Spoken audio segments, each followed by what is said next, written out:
Hello friends, welcome to our channel. Today we're going to take a look at another horrible case with you. The case of Velma Barfield. Velma Barfield was born in 1932 in Eastover, North Carolina, and grew up in the shadow of the Great Depression. In a poor family of 9 children, Velma's family worked hard on tobacco farms, but life was still difficult. Velma's father, Murphy Bullard, was an outspoken man. Murphy often flew into fits of rage, and Velma claimed that her father physically and mentally abused her and her sisters. Velma's mother, Lillie Bullard, suffered from her husband's fiery temper. In their world, love and care were considered luxuries. As a result, Velma and her brothers had a difficult childhood, lacking affection and constantly facing the threat of violence. As a child, Velma noticed a glaring disparity in her finances between herself and her friends. This sparked her first acts of crime. At first, Velma took small amounts of money from her father to buy small items that her classmates liked. However, her stealing gradually became fatter when she stole $80 from an elderly neighbor. When the matter was discovered, her father punished Velma very severely. After that, she gave up stealing. Raised in a Catholic family, Velma found comfort and faith in the Bible. However, as she grew up, the psychological trauma from her past shaped her into a woman with special power. During World War II, the world around her changed rapidly. The war caused her family to face many difficulties. Velma was forced to take responsibility for her life and family early. Her dreams and desires were often hidden behind her primary goal of survival. As Velma grew older, her desire for a better life grew, and she longed to escape her difficult circumstances. At the age of 17, Velma decided to drop out of school. In her search for love and work, she met Thomas Burke, and the two later married, but this marriage brought new difficulties. By the age of 19, Velma had 2 children, a son named Ron and a daughter named Kim. For more than 15 years, the family lived in Parkton, North Carolina. In 1965, Thomas was in a serious car accident and suffered head injuries. To cope with the pain and headaches caused by the injury, Thomas became a heavy drinker and drug addict. This affected his family, especially Velma, who had experienced past trauma due to her father's alcohol abuse. Velma vowed never to let history repeat itself, but she also faced difficulties in her own life. During this time, Velma faced many pressures, including an unhappy marriage, motherhood, and past patterns. Velma tried to find stability by working at a textile factory, but she soon had to quit to deal with health issues. She then had to undergo an emergency hysterectomy. After the surgery, Velma began to suffer from seizures and was prescribed medication. However, the use of seizure medication gradually became a habit, causing her to become mentally impaired. Velma's drinking increased, each step pushing her into a more desperate and out-of-control state. On April 4, 1969, while she and her children were away from home, the house caught fire. Thomas, who was still in the house, died of smoke inhalation. After the fire, Velma and her children moved in with her parents. A few months after her Thomas's death, Velma began a relationship with a divorced man named Jennings Barfield. They married in August 1970. However, their relationship did not last. After an argument, Jennings died of a heart attack on March 21, 1971. Velma returned to her parents' home. Later, Velma's father died of cancer in the summer of 1974. Her mother also suffered from severe stomach pain and was hospitalized. Although she recovered and returned home in August 1974, Velma's mother was hospitalized again due to severe stomach pain. Because her illness was so severe, she died after 2 hours of treatment. Another man Velma was dating was in a car accident and died on December 30th of the same year. Velma's financial difficulties and addiction led to another bad decision. She started forging checks to meet her growing needs. But deception came at a cost, and those around her began to lose faith in Velma. In 1975, Velma was convicted of 7 counts of writing bad checks and sentenced to 6 months in prison. However, she was released after serving 3 months. After her release in 1976, Velma took a job caring for the elderly. She initially worked for 94-year-old Montgomery Edwards and his 84-year-old wife in Lumberton, North Carolina. Montgomery fell ill and died on January 29, 1977. A few weeks later, in February, Montgomery's wife Dolly developed symptoms of the same stomach illness as Velma's mother and died on March 1. Velma then cared for Record Lee, 76, who had lost a leg. On June 4, 1977, Record Lee's husband, John Henry, began experiencing severe pain and cramps in his abdomen. Doctors attributed his condition to a severe stomach virus. However, he died later that month. Velma then moved in with her new boyfriend, Roland Stewart. While attending a Pentecostal revival meeting in Cumberland County, Roland Stewart suddenly complained of severe abdominal pain. He was rushed to the hospital but could not be saved, dying a few days later. Roland Stewart's relatives were suspicious of his mysterious death. They reported to the police to find out the reason for Roland Stewart's death. An autopsy was ordered. An investigation into Roland Stewart's death was opened. Before the autopsy results were released, Lumberton police received an anonymous phone call, reportedly from Velma's sister, who said that Velma had poisoned Roland Stewart and others. As a result, Velma was arrested for the murder of Roland Stewart. During the interrogation, Velma confessed to poisoning Montgomery and Dolly Edwards, John Henry, her mother Lillian, and her boyfriend Roland Stewart. Velma confessed that she had forged checks to her boyfriend Roland Stewart's account and that he had found out about it, so Velma had mixed rat poison into his beer and tea, and in previous victims Velma had given weed killers containing paraquat and barbiturates. Velma had secretly put these substances into her victims' food or drinks, leading to their deaths. At trial, Velma's defense attorney argued that she was insane, but this was not accepted. Velma appeared cold and emotionless, laughing at the prosecutor and even applauding after his closing speech. The defense attorney attempted to explain that Velma was not a monster but a soul trapped by addiction, and that the difficult circumstances she had experienced since childhood had caused Velma's actions to be beyond her control. The attorney emphasized Velma's mental health struggles as a mitigating factor in Velma's crimes. December 12, 1978. The jury considered the circumstances and decided to sentence Velma to death for murder and causing harm to the victim's family. The verdict was an acknowledgement of the victim's family's irreplaceable loss. A unit for female death row inmates was later established at the North Carolina Correctional Institution for Women. While on death row, Velma quit smoking and expressed remorse. At night, the faces of her victims haunted her dreams, and Velma silently contemplated the crimes she had committed.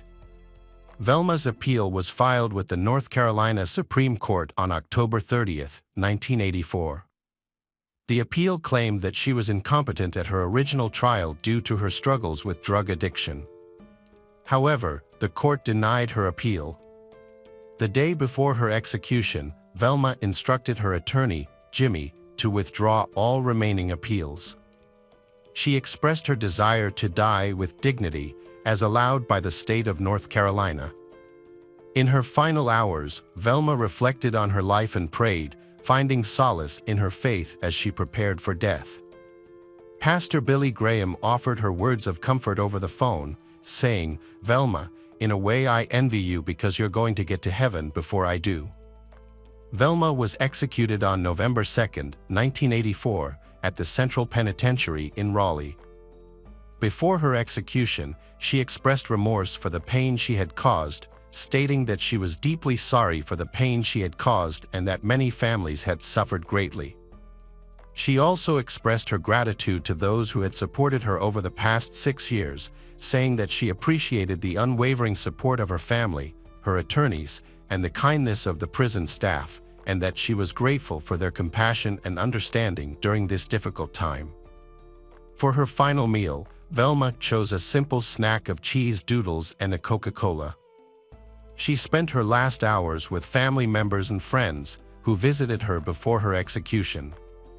Despite the circumstances, Velma remained calm and at peace. Velma was led to her execution wearing pink pajamas and medical devices attached to her chest, including a stethoscope and heart monitor. She was secured to a gurney with straps at her body and legs, and then wheeled to the execution chamber just before 2 a.m. outside the prison. Two opposing groups of protesters had gathered. Pro-death penalty supporters were present, and anti-death penalty advocates, who criticized Governor Hunt for not showing compassion and claimed the woman could still contribute positively to society from behind bars. As the execution approached, other inmates demonstrated their anxiety by banging on the windows of their cells in unison. A group of about 80 people who supported capital punishment showed their approval through cheers and applause. 3 volunteers carried out the execution, with a dummy intravenous line ensuring that none knew for certain which of them had administered the fatal dose. Velma's execution took place at 2:15 a.m., just 15 minutes after being given the lethal injection of proton bromide. Those present at the execution reported that she passed away without any apparent suffering. Around 300 death penalty opponents stood nearby in silence, holding candles that they extinguished as the moment of her death approached. After the execution, Velma's body was taken by ambulance to a medical school for use in her previously expressed wish to donate her organs for transplantation. Her burial followed at a small North Carolina cemetery close to the gravesite of her first husband, Thomas Burke. She was 52 years old at the time of her death. Welcome back, detectives. Let's dive into another horrible case. The case of Brett Ryan. Brett Ryan was born in 1980 in Toronto into a large and close-knit family. There were 5 children in the family, and Brett was the second. He had 2 older brothers, Christopher and Leland, and a younger brother, AJ. Brett's parents always tried to instill the right values in their children by promoting a healthy lifestyle. Brett's father worked at a newspaper and was also a fitness trainer. His mother dedicated herself to homemaking and loved growing flowers.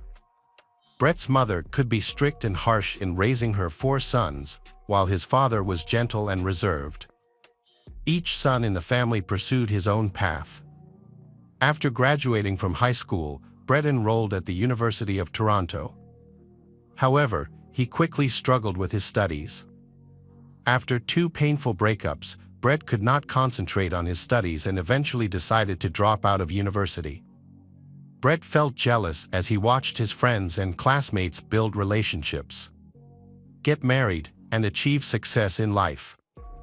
Meanwhile, he felt like he was not accomplishing anything significant, which made him feel like a failure. After getting a job as a painter, he realized that this career was not suitable for him. At the same time, Brett was concerned about his appearance, spending a lot of money on personal needs and on girls. As a result, he accumulated a large debt of up to 60,000 Canadian dollars, which he had no way to repay. When creditors started demanding money, Brett fell into a deep depression. He felt like a complete failure but did not dare to confess his problems to anyone. In desperation, Brett was determined to find a way out of his difficult situation and make a large sum of money quickly. He decided to rob a bank. On October 20, 2007, he put his plan into action. He chose a bank near his home and created a disguise by covering his face with bandages, pretending to have an injured left arm, limping, and carrying a stack of papers. Brett robbed his first bank by pretending to be sick. He entered and approached the cash register. There, he handed over a note demanding cash and warned the clerk that he was hiding a weapon.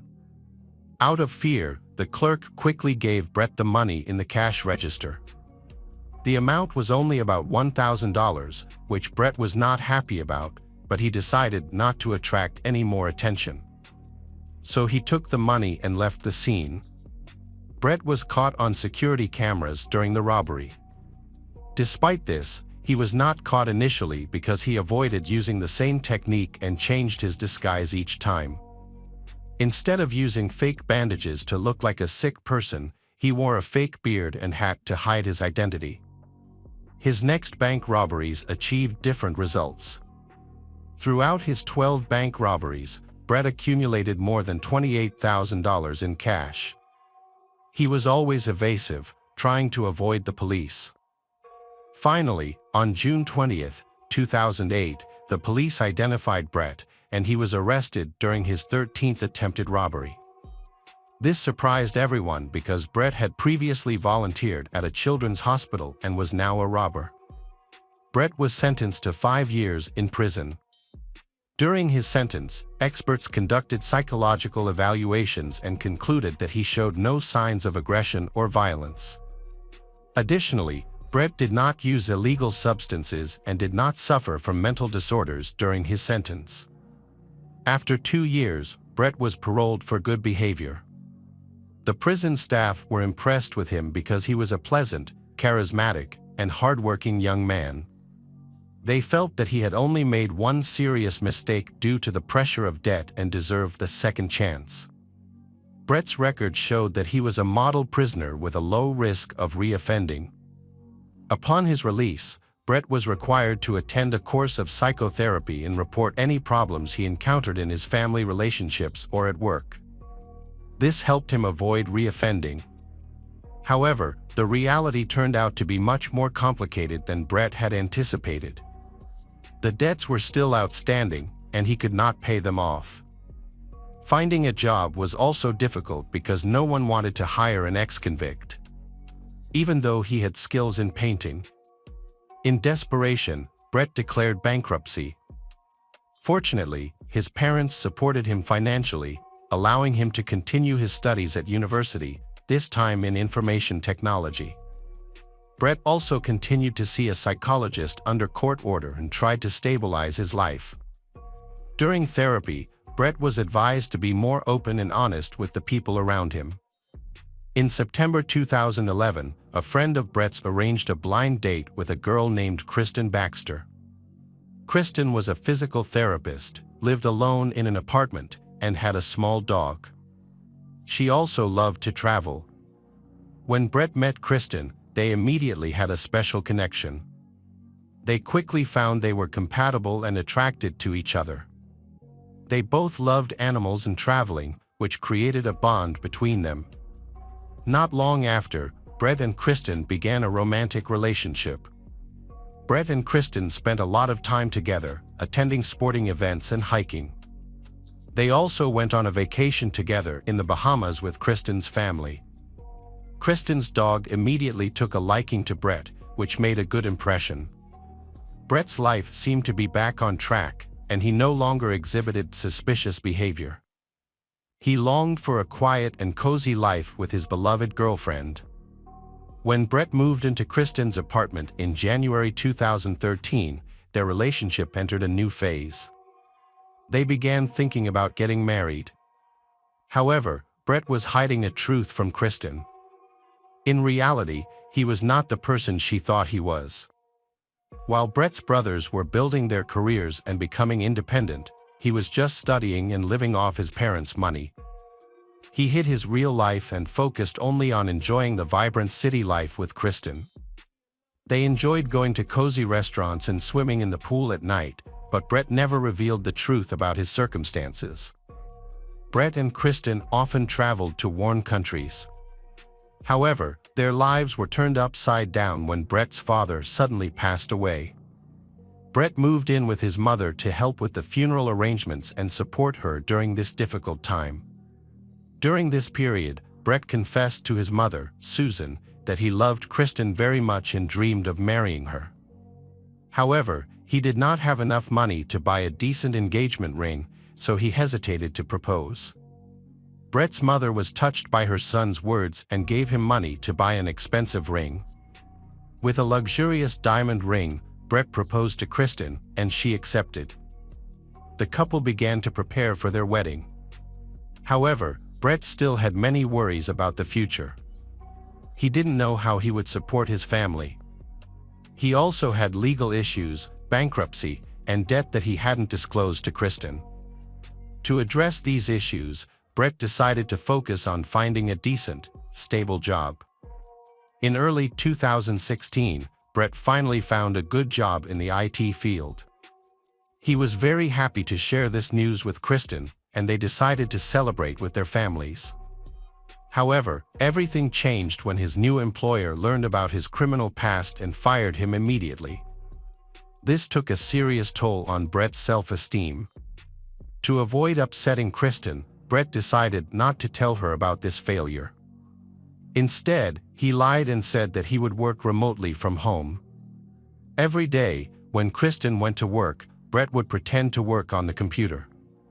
Kristen was very happy, thinking that Brett would start earning a lot of money and they would be able to stand on their own. Kristen started preparing for the wedding scheduled for September 16, 2016. She chose the most beautiful and expensive options they could afford. A luxurious banquet hall was booked for the ceremony, and the bachelor party before the wedding was to be held at a luxurious ski resort. The couple even started looking for a spacious and cozy house to settle down in after the wedding, as they were tired of living in a small apartment. Susan was extremely happy, thinking that her son was independent, had graduated from college, and had a high-paying job. She looked forward to the day when her son would get married and move into his own house. But the reality was completely the opposite. Brett had lied about all of this. He was trapped in his own fabricated thoughts and could not get out. In an effort to earn money, Brett took on any side job he could and even helped his mother with housework to earn money. He went to see his mother every day, looking for things to do and fixing things to get paid. Susan became suspicious when she saw her son hanging around the house all day, constantly doing this and that instead of going to work. If Brett made as much money as he claimed, why did he need these odd jobs? Susan began to ask her son difficult questions, which Brett initially tried to avoid. But then he remembered his therapist's advice about the importance of honesty, and finally dared to confess his troubles to his mother. He begged his mother for significant financial support, promising to continue looking for work. However, his mother was extremely disappointed and angry when she learned the truth. She refused to give him any money and threatened to tell Kristen everything. Brett was extremely angry at his mother's harsh words, and he feared that Kristen would leave him if she found out the truth. Brett was desperate because he didn't want to lose his girlfriend and have to move back in with his mother. He feared that if that happened, he would feel like a loser for the rest of his life. So he decided to carry out a strange plan. Unable to legally purchase a gun due to his criminal record, Brett chose to purchase a crossbow to avoid attracting unnecessary attention. He purchased the old crossbow with cash. The next day, Brett returned to his mother's house under the pretext of helping with home repairs to earn money. However, he had other intentions. On August 25, 2016, his mother, Kristen, woke up early as usual and went to work. Meanwhile, Brett stayed home and pretended to work. In reality, he was preparing for another act. To avoid suspicion, Brett created a keystroke automaton on his computer to give the impression that he was working. He also set up an automatic email function to send at a specific time to create an alibi. Next, Brett gathered all the necessary items for his disguise into a gym bag, including clothes and a wig. To avoid being caught on surveillance cameras, he sneaked out of the house through the fire escape and went to Susan's house incognito, wearing clothes and a wig so that no one would recognize him. However, when he reached the door, he took off all his disguises and went inside. Once inside, Brett tried to convince his mother to give him money. But Susan continued to refuse. A fierce argument broke out between them, with Susan demanding that Brett confess his lie to Kristen. Otherwise, she would expose him herself. As the argument became more heated, Susan sensed something was wrong. She took advantage of the moment when Brett stepped outside and called her eldest son, Chris. She begged Chris to come and help resolve the conflict with Brett. Brett returned to the garage for an important reason: he had hidden a crossbow there earlier. Once he found the weapon, he began to prepare everything for the shot. However, this required more time and effort than he had imagined. At that moment, his mother entered the garage in a rage. Brett quickly found a nearby tool and struck her twice, hitting her in the cheek and ear. She screamed in pain and shock at the sight of her own son attacking her. A fight broke out between them. During the scuffle, both fell to the floor and rolled around, knocking over everything in their path. In the chaos, Brett found a long, dirty rag, and without thinking much, he used it to strangle her. Only after carrying out this act did Brett realize that things had gone terribly wrong. His original murder plan had turned into a nightmare. He remembered that his brother Chris, who had been called by their mother, was about to arrive at the garage. Brett decided to remove his brother from the list of potential witnesses. He jumped up, grabbed the crossbow, and started preparing. A plan to kill Chris formed in Brett's mind. After preparing everything for the new crime, Brett hid in the garage, waiting for Chris. Soon, Chris entered the garage to find their mother, not knowing that he was in danger. Brett quietly approached Chris from behind and shot him in the back of the head. Chris fell immediately. Brett dragged his body close to their mother's and covered it with a tarp. Brett quickly changed his clothes and prepared to run away. However, he did not expect that his younger brother, AJ, was visiting and appeared at the door. For Brett, this was a disastrous situation. Brett began to consider his next move: run away after changing his clothes or stay and kill AJ. He feared that when his brother discovered the bodies, AJ would immediately call the police and he would be arrested. This fear drove Brett to commit another murder. After finding AJ, Brett followed him.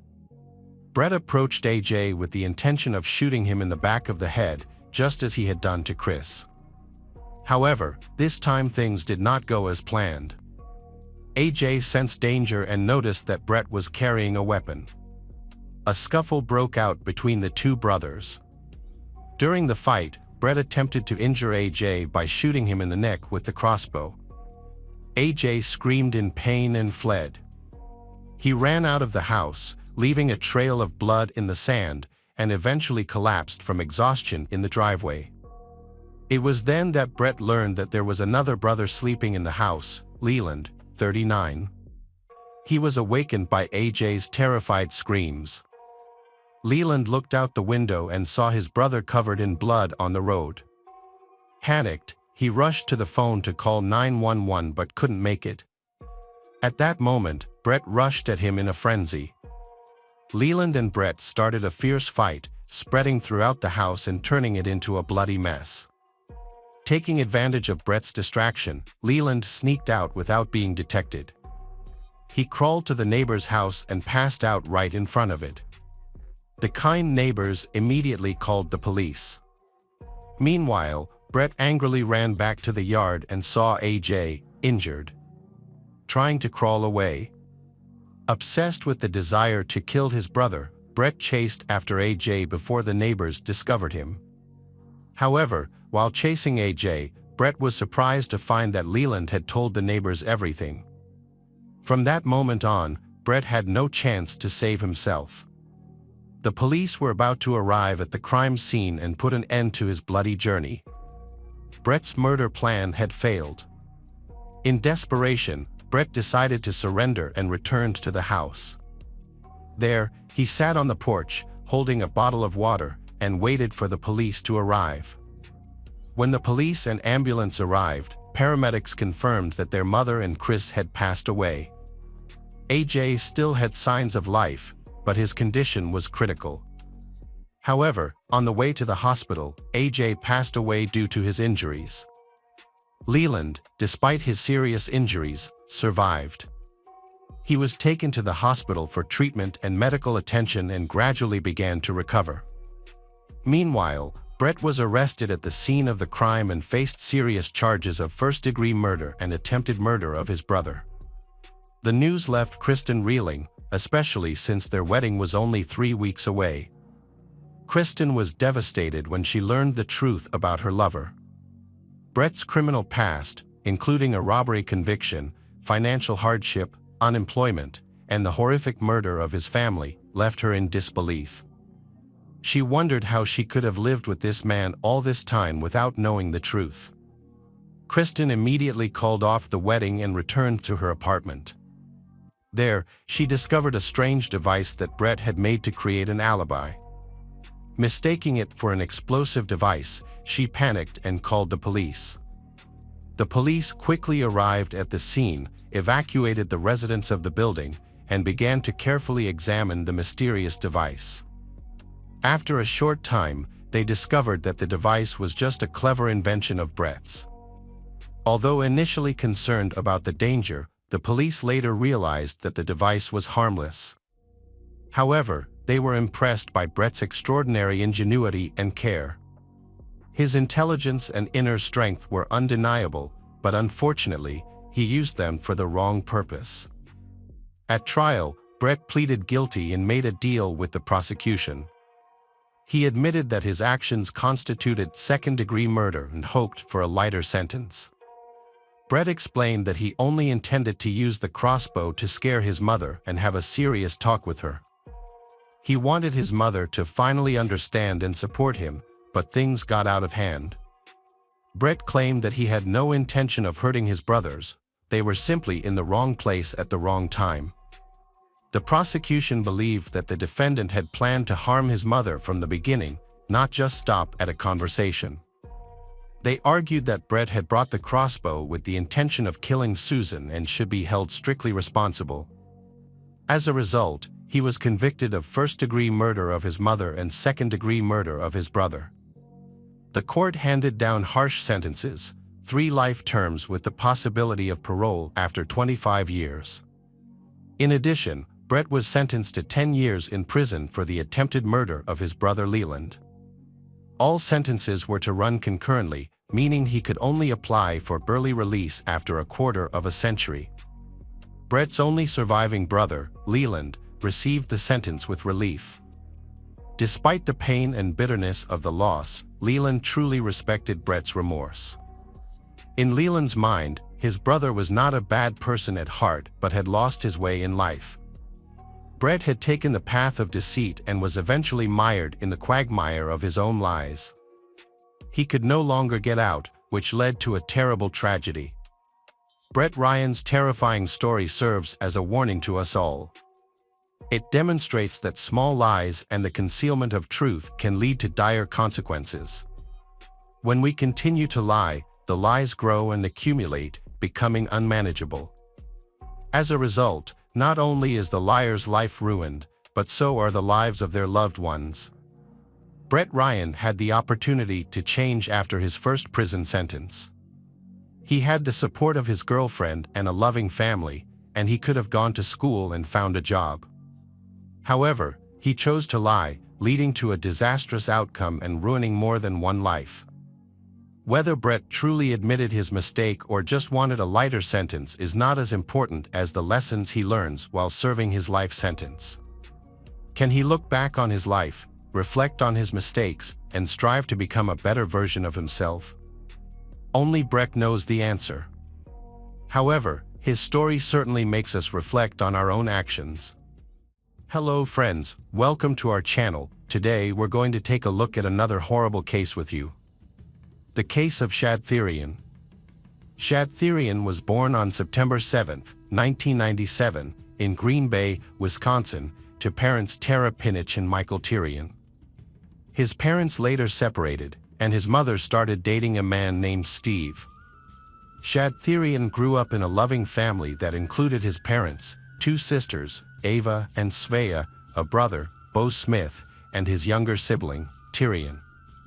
He was also surrounded by a large, close-knit family that included paternal and maternal grandparents, as well as many aunts, uncles, nieces, nephews, and cousins. Additionally, Shadtherian had many friends who were like a second family to him. As a child, Shad attended Howard and SWO schools. However, he later decided to help out with the family business, working alongside his father and grandfather. Shad was a lively and adventurous person who enjoyed activities such as camping, gaming, and spending quality time with loved ones. Shad was a talented and artistic person who loved carving wood. He was also kind and compassionate, often putting others' interests before his own. His empathetic nature made him a loving family member. However, what happened to him is all the more tragic because of his good character. On the evening of February 23, 2022, Shad told his family that he was going out to meet two friends. They planned to hang out for the night, and his parents bid him goodbye around 9:30 p.m. At the time, no one knew the danger he was about to face. Shad's mother, Tara, had gone out for a while and returned a couple of hours later. She then went upstairs to sleep, unaware that her son had returned home with his friend Taylor and was in the basement. Several hours after midnight, Tara was awoken by the sound of the front door slamming shut as Taylor left. This startled her, and she came downstairs. Tara called out to her son, but when he didn't answer, she went down to the basement to look for him. As she entered the basement, she noticed a bucket with a rag covering it, and she removed the rag, revealing a horrific sight. Her son's severed head was inside the bucket. Panicked, she immediately called 911. "My son's head is in a bucket in my basement," she told the operator. When the operator asked her to confirm what she had seen, she replied, "I looked in a bucket and saw my son's head." When police officers arrived at her residence on Stony Brook Lane in Green Bay, Wisconsin, they secured the entire house before entering the basement. There, they were met with a gruesome scene that left them shocked. They knew they had to find the person responsible for the savage crime, as they posed a potential threat to society as a whole. During their investigation, detectives made a disturbing discovery in a bucket: Shad's severed genitalia and head. They then analyzed Shad's phone records and found that on the evening of February 23rd, he had agreed to meet his friends Taylor and Alexander. At around 9:30 p.m. Taylor picked up Shad to hang out at her apartment. According to Shad's mother, Tara, police questioned Taylor and Alexander at their homes. Taylor was living with her friend Scott Thomas at his house. At Taylor's residence, detectives found bloody footprints near her minivan leading up to her apartment. The investigators took Taylor to the station for additional questioning despite having already been charged with a horrific crime: beheading her ex-partner. A bizarre scene unfolded in the interrogation room as Taylor appeared unconcerned by the situation and instead focused on complaining about the room's cleanliness. As she sat, gazing at the camera, it became evident that she showed no signs of remorse or guilt over what she had done to Shadtherian. The detective got straight to the point and asked her how she knew Shad. Taylor replied that he was her ex-boyfriend. She also admitted that she had met with Shad on February 23rd in her apartment, where Scott was also present. Additionally, she confirmed that the minivan belonged to Scott. When questioned about the activities she, Shad, and Alexander did that night, Taylor readily confessed that they had smoked weed together. She explained that she was giving Shad a haircut while they smoked. However, after a while, Alexander decided to head home, citing the late hour. After Alexander left, Taylor and Shad decided to go to Shad's house, where he told her that his mother and her boyfriend would be coming home late. They went to Shad's house, where they used ice and also injected trazodone, a medication Taylor had stolen from her friend Scott. This revelation suggested that Taylor struggled with substance abuse, adding another layer of complexity to the case. During the interrogation, the detective realized that Taylor was under the influence of drugs, but continued questioning her anyway. Taylor told Detective Graff that Shad's body was still in the basement. When the detective asked for more details about what happened to Shad, Taylor claimed she couldn't remember, saying she had blacked out after smoking and drinking for a while. During the interrogation, Taylor initially attempted to deceive the detectives but soon realized her tactics were ineffective. She eventually confessed to being intimate with Shad on the night in question, revealing that their encounter involved various props, including a choke collar. As the questioning continued, Taylor acknowledged that she took pleasure in strangling Shad, and that he also enjoyed it. This behavior exposed her sadistic and violent tendencies. When asked about her preferences, Taylor clarified that she enjoyed being the one doing the strangling, rather than being on the receiving end. She also admitted to having a history of engaging in this behavior. When questioned about the whereabouts of the remaining body parts, Taylor expressed regret for not bringing Shad's head with her. However, this regret was not driven by remorse for her actions, but rather frustration with her own mistake, which ultimately led the police to her. The detective was surprised by her straightforward answers, which detailed the dismemberment of Shad's body. Taylor explained that some body parts were in the van, while others were in the basement. What was more astonishing was her lack of remorse after committing such a heinous crime. The conversation then shifted to the whereabouts of the body parts and organs. Taylor explained that they were all in a black bag. The detective wondered if they would need to take the head to a separate location, to which Taylor replied that it would be difficult to dispose of all the organs. The detective suspected Taylor's behavior was indicative of a disturbed psyche or mental health condition, hindering her emotional response to the crime. Alternatively, she might have been under the influence of drugs, triggering her to act on intrusive thoughts. During the interrogation, Taylor giggled and laughed while providing details of the crime, displaying a disturbing nonchalance.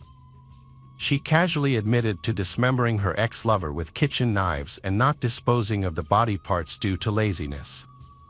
Her lack of emotion and calm demeanor raised doubts about her mental health and whether she had planned the harm. Taylor denied any intention, but her response lacked remorse. Taylor described how she strangled Shad with chains, admitting that she enjoyed the process and didn't stop even when she'd struggled. This behavior showcases her cruel and sadistic nature.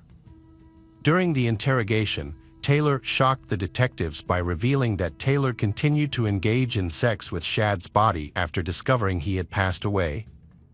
Taylor made a disturbing statement, claiming that when she loved something or someone too much, Taylor felt an overwhelming urge to kill it and lost control. This suggests that Taylor was fully aware of her actions when she dismembered Shad, as the incident occurred immediately after they had been intimate. Taylor openly discussed her disturbing actions after killing Shad, revealing a shocking disregard for human life. Taylor admitted to playing with his body for 2 to 3 hours after his death, demonstrating necrophiliac tendencies.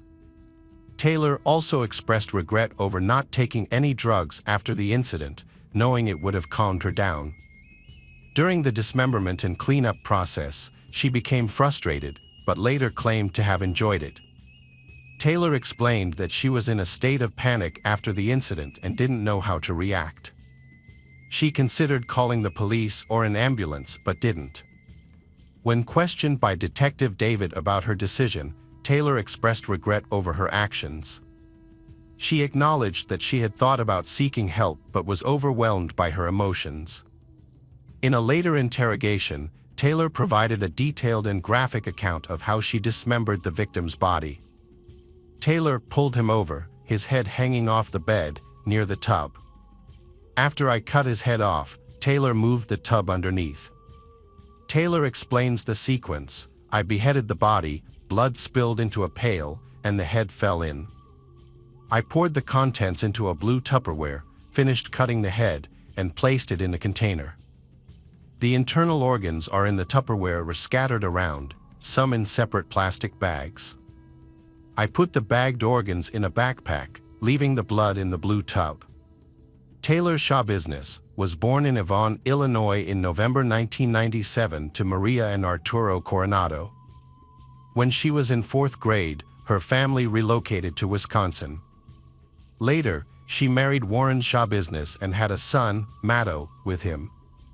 Despite this, she reconnected with an ex-boyfriend, Shad Therian, and engaged in a relationship with him.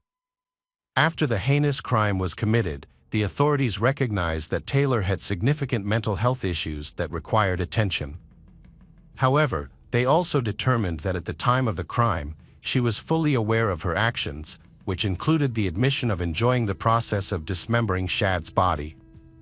Taylor also confessed to using sex toys on his deceased body and engaging in other forms of physical intimacy with him. Taylor Shaw Business was arrested on February 23, 2022, for the murder and dismemberment of her ex-partner, Shad Therian. Her trial began on July 24, 2022. Due to the severity of the crime, the court needed to determine whether Taylor was sane at the time of the crime and if she understood that her actions were wrong. During the trial, Taylor's grandmother testified about Taylor's difficult childhood. She explained that Taylor's mother had passed away at a young age and her father had remarried. Taylor had also experienced the loss of her brother, Arturo Coronado Jr., in a motorcycle accident in 2021. Additionally, Taylor's husband, Warren Shaw Business, was already incarcerated for distributing methamphetamine and was also serving as Taylor's defender in court. The grandmother further revealed that Taylor's young son had been taken into custody by Child Protective Services just 24 hours after his birth. However, Taylor's grandmother and her husband were fighting to regain custody of their grandson, Matto. The grandmother attributed Taylor's turbulent upbringing to her struggles with depression and bipolar disorder. She emphasized that Taylor needed psychological help, but also deserved a second chance at life. Arturo Coronado, Taylor's 51-year-old father, was brought to the courtroom from prison, where he was serving time for assaulting a child. What was unsettling was Taylor's reaction to his presence. She couldn't stop smiling and giggling throughout his testimony. Despite her unusual behavior, her father provided a candid account of her upbringing. He acknowledged that Taylor had struggled in high school, which led him to send her to live with her grandparents in Texas, where she eventually graduated. He also revealed that Taylor had been admitted to a psychiatric center before the birth of her child, Matto, due to hallucinations and suicidal thoughts. According to her, Arturo Coronado, Taylor's life took a turn for the worse when she met her husband, who introduced her to drugs. When Alexander Gainan, a mutual friend of Taylor and Shad, took the stand to testify, Taylor continued to giggle and laugh throughout his statement. Alexander explained that he had known Taylor and Shad since their time at Bellevue Middle School, confirming that they had dated at the time. He also shared his account of the night of the murder, stating that he had been drinking with Taylor and others at her apartment, but left around 1 or 2 a.m. when it got late. Alexander added that he had attempted to contact Shad the following day, but received no response. At her next court appearance, Taylor was seen wearing a spit mask, typically used to prevent individuals from spitting on law enforcement or court staff. Valerie, Taylor's second cousin, and several distant relatives testified on her behalf, stating that while Taylor currently required psychological treatment, she deserved a second chance at life in the future. Kelly Therian criticized Taylor, saying her actions were cowardly and that her mental health issues shouldn't be a reason for parole. Assistant District Attorney Caleb Saunders concluded that Taylor's actions were not a result of her substance abuse or mental health issues, but rather a deliberate choice. He emphasized that her lack of remorse warrants the harsher sentence for such a heinous crime. Defense attorney Christopher Frolick argued Taylor deserves a second chance, despite committing a horrific crime. He called the murder an honest mistake, suggesting Taylor didn't intentionally commit the crime or take pleasure in it. Frolick claimed Taylor was intoxicated and not fully aware of her actions when speaking with detectives. When Taylor requested a possible extension of the trial, her outburst in court revealed that Taylor was not only struggling with substance abuse, but also had deeper issues that required immediate attention. The trial concluded on September 26, 2022, with Judge Thomas Walsh sentencing Taylor to life in prison without the possibility of parole. The case shocked the world due to the inhumane nature of the crime, in which Taylor dismembered her former lover, Shad Tyrion.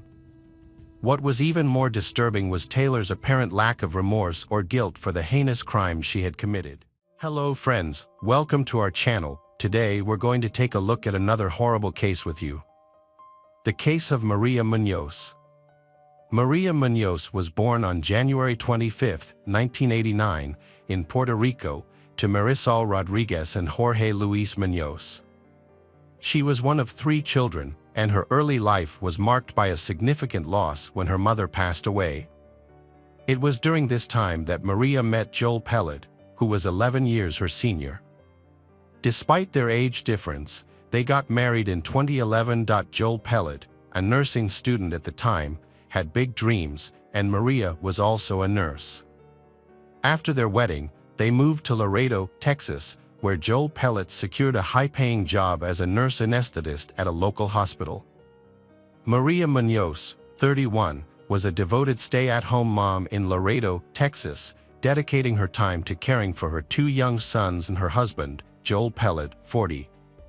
She had left her job to focus on raising her children, and her days were filled with activities like taking them to the park and reading to them before bed. Although she was happy at home with her children, she had always dreamed of returning to school to become a nurse again. On the surface, Joel Pellet's family looked perfect. Joel Pellet often shared family photos with friends and colleagues, proudly talking about his wonderful wife and children. However, beneath the surface, a different reality was taking place. In 2018, after the birth of their second son, people close to Joel Pellet noticed a significant change in his behavior. He lost weight, gained muscle, and became more outgoing, especially with women. His behavior was flirtatious and not what was expected of a married man.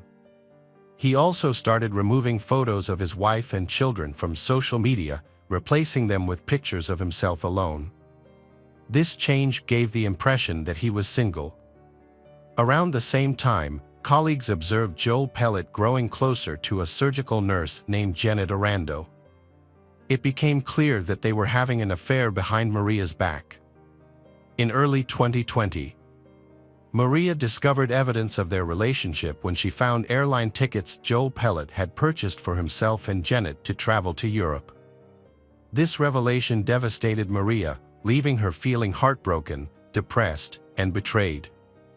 She had trusted her husband and thought their marriage was strong, but the discovery shattered her trust. Maria's world was turned upside down when she discovered that her 10-year marriage was a sham. Overwhelmed with emotions, she felt lost and alone, struggling to come to terms with the devastating truth. Seeking guidance, she began therapy sessions to cope with her mental health struggles, and her therapist prescribed medication to support her through this difficult time. As a way to process her emotions, Maria started keeping a journal to express her thoughts and feelings.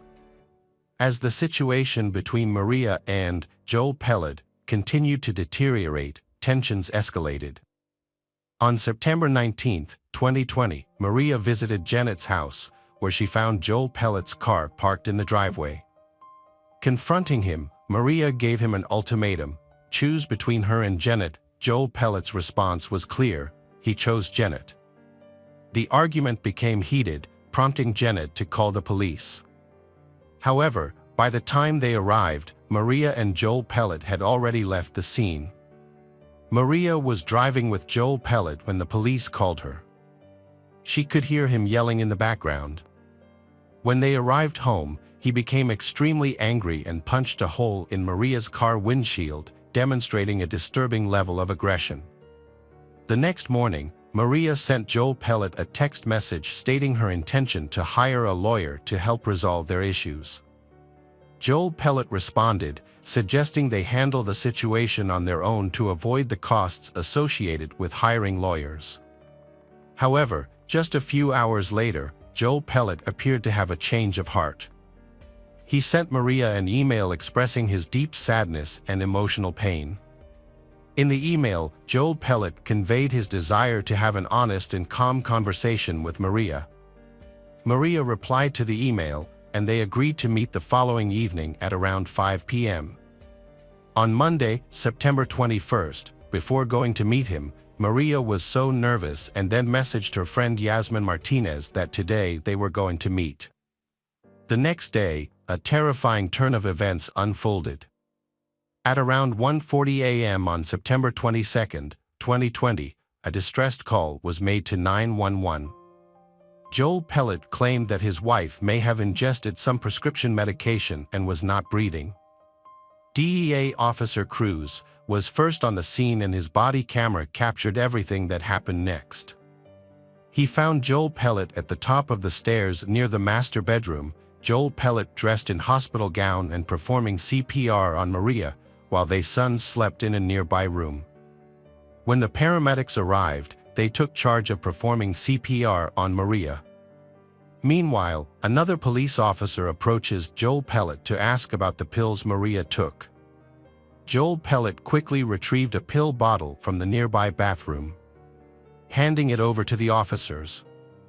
An examination of the bottle revealed that it contained clonazepam, a prescription medication used to treat anxiety, panic attacks, and sometimes epilepsy, prescribed in Joel Pellet's name, not Maria's. The officer noticed two suspicious details. First, the pill bottle had been returned to the medicine cabinet, which is unusual in overdose cases where the bottle typically remains near the victim. Secondly, body camera footage showed Joel Pellet picking up the pill container from the floor and putting it in his pocket before claiming to have found it in the bathroom. DEA Officer Cruz wondered why he would need to retrieve the pills, which made him suspect that Joel Pellet might be hiding something.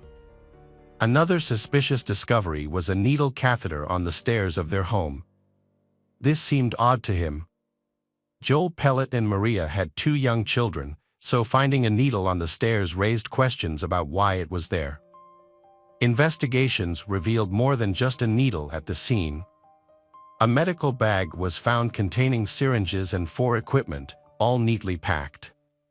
While this might seem ordinary for an anesthesia nurse like Maria, the presence of these medical tools outside a hospital setting sparked questions for investigators. Joel Pellet told officers that Maria had been struggling with severe depression, which had gotten worse recently. Despite the efforts of the medical team, Maria could not be saved. Tragically, she was pronounced dead at 3:58 a.m. After Maria was declared dead, the officers took Joel Pellet downstairs to the kitchen for further questioning. Joel Pellet explained that he and Maria had met earlier that day to talk, during which they became intimate. Afterward, he took a shower, and when he came out, he found Maria sleeping. When he returned upstairs, he found Maria unresponsive and not breathing. As Joel Pellet spoke with the officer, his behavior seemed unusual. He was sweating heavily and struggled to answer basic questions about what happened. The officer noted that Joel Pellet's level of sweating was noticeably higher than anyone else present, including the first responder who had been trying to save Maria's life for the past 2 hours. This raised the officer's suspicion, leading them to take Joel Pellet to the police station with Sergeant Lisa Mata for more questioning. Joel Pellet was left alone in the interrogation room at the police station for a period of time before an officer arrived. Unbeknownst to him, his every move was being recorded on video. When officers reviewed the footage, they were shocked to see Joel Pellet's sudden and extreme behavior. He began screaming, crying, and hitting the walls, and even threw furniture around the room. His outburst was so loud that it frightened people in the hallway and nearby rooms. At 4 a.m., Sergeant Lewis Matt entered the room to speak with Joel Pellet. During their conversation, Joel Pellet opened up about the events leading up to Maria's death. He also made a shocking confession: he had been involved with another woman, Janet, and had been living with her for 5 months prior to Maria's death. Joel Pellet revealed that he had been in a relationship with Janet for 2 years, and Maria had been aware of the affair. According to Joel Pellet, on the night of Maria's death, he visited the home to discuss their marriage with Maria. After their conversation, they became intimate. Joel Pellet claimed that he thought Maria was asleep in her room, but when he checked on her 10 minutes later, he found her unresponsive. Joel Pellet also confessed to giving Maria the medication clonazepam, which had been prescribed to him to help with anxiety and depression. However, he was unable to provide details about the dosage or how many pills were left in the bottle before Maria took them. Despite further questioning, Joel Pellet was unable to provide any additional information to clarify the situation. After the interrogation, he was released. The next step in the investigation was to perform Maria's autopsy, which took place just 8 hours after her death. This quick turnaround meant that any substance that had caused her death should still be present in her stomach contents.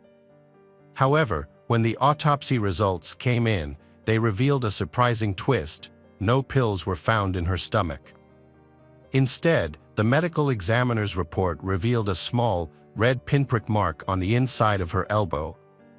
This mark was concerning because it suggested that Maria may have been injected with something.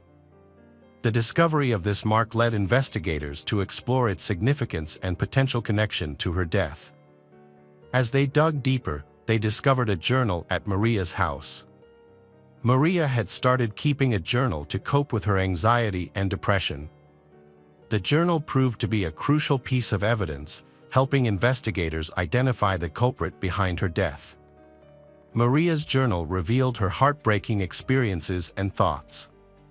Despite knowing her husband Joel Pellet wanted to be with someone else, Maria wanted to preserve their family and expressed her love for him.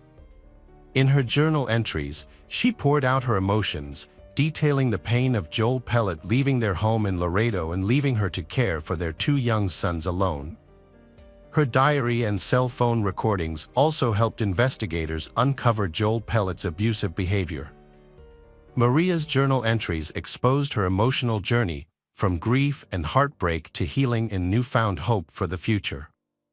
She wrote about feeling trapped in a constant internal battle. She begged for her emotional turmoil to end, describing how her past haunted her, her present was confusing, and her future was uncertain.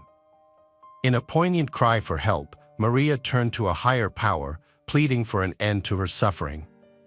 She asked for laughter, peace, and happiness to return to her life, and for her heart and mind to be free from pain and torture. Maria Munoz's journal entries from the day before her death revealed her desire to move forward with her life. There was no indication of suicidal thoughts or plans to end her life.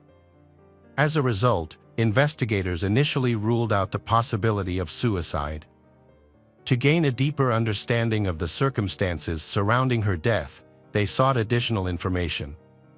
Dr. John Hunsinger, anesthesiologist, reviewed the autopsy findings and contacted the lead detective, DEA Cruz, to express his concerns.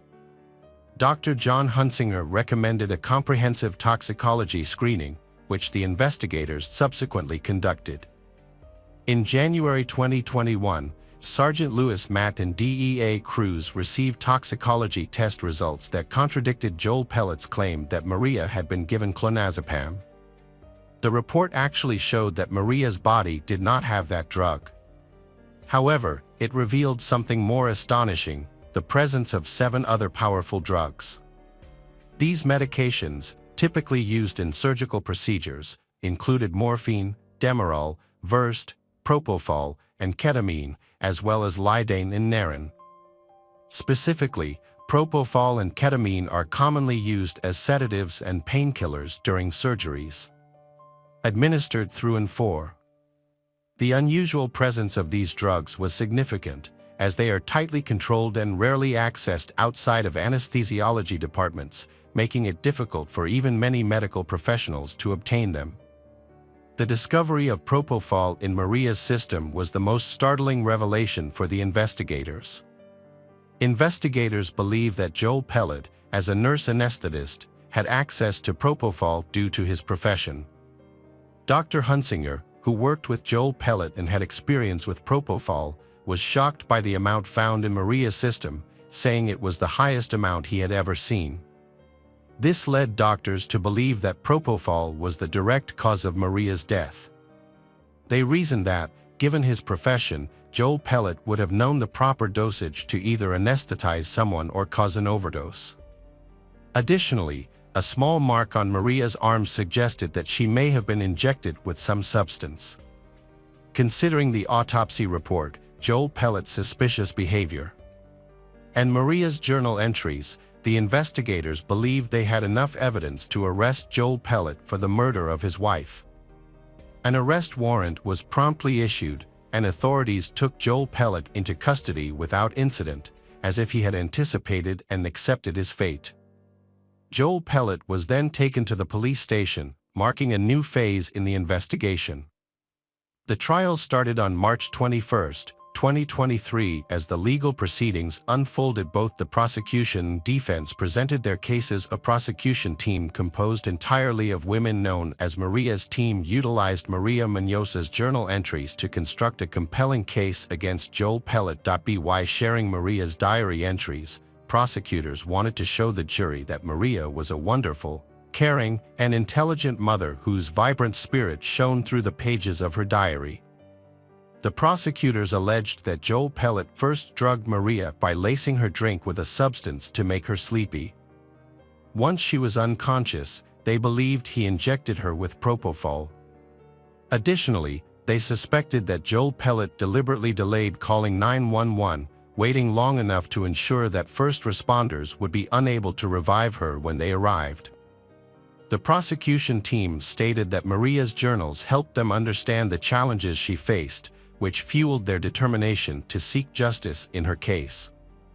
Roberto Bali, Joel Pellet's lawyer, informed the jury that his client had been trying to work on his marriage with Maria Munoz before her death. Roberto Bali noted that the medical examiner's report still did not clearly state the cause of Maria's death, and there was not enough evidence to prove Joel Pellet was responsible for her death. Roberto Bali pointed out that Joel Pellet had given Maria a medication called Naren, used to counteract overdoses, on the night she died. He also acknowledged that both Joel Pellet and Maria had struggled with drug addiction in the past. However, Roberto Bali argued that Maria had willingly taken the drugs without being forced, as there were no signs of trauma or coercion on her body.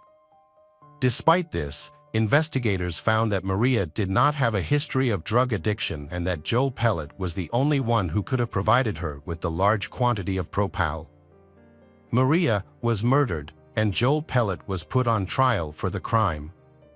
During the trial, it was revealed that Joel Pellet had given Maria a substance to calm her down, and he had brought home drugs, including propofol, from work.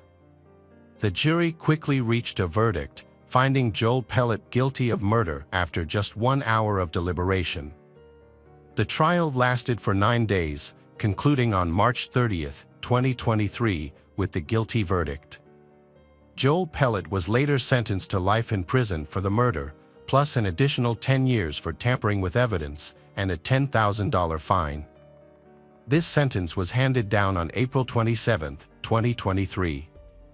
The motive behind Joel Pellet's killing of his wife Maria Munoz is not entirely clear, but the prosecution believes it was driven by his desire to end his marriage and start a new relationship with his girlfriend Janet Arridan.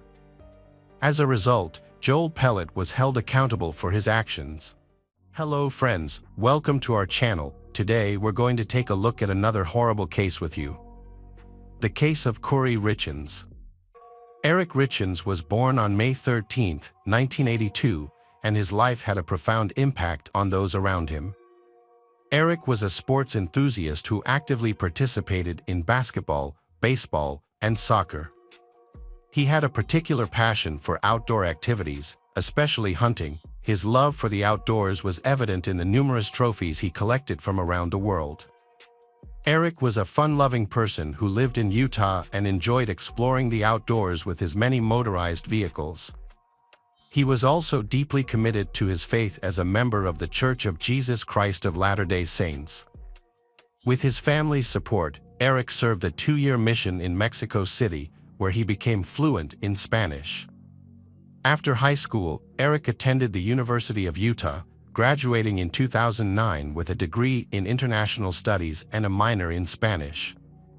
It was during this time that he met Curry Richens, who worked at Home Depot. Eric, who often visited the store for work, developed a friendly relationship with Curry and was drawn to her charm and beauty. However, he was too nervous to approach her directly, so he asked a friend to help him get her contact information. While shopping at Home Depot, a friend of Eric's approached Curry and quietly asked for her phone number, saying that Eric wanted to get to know her better. Eric called Curry and they arranged to meet in person. Eric and Curry clicked immediately when they met. Their connection was real, and their first date marked the start of a wonderful romance.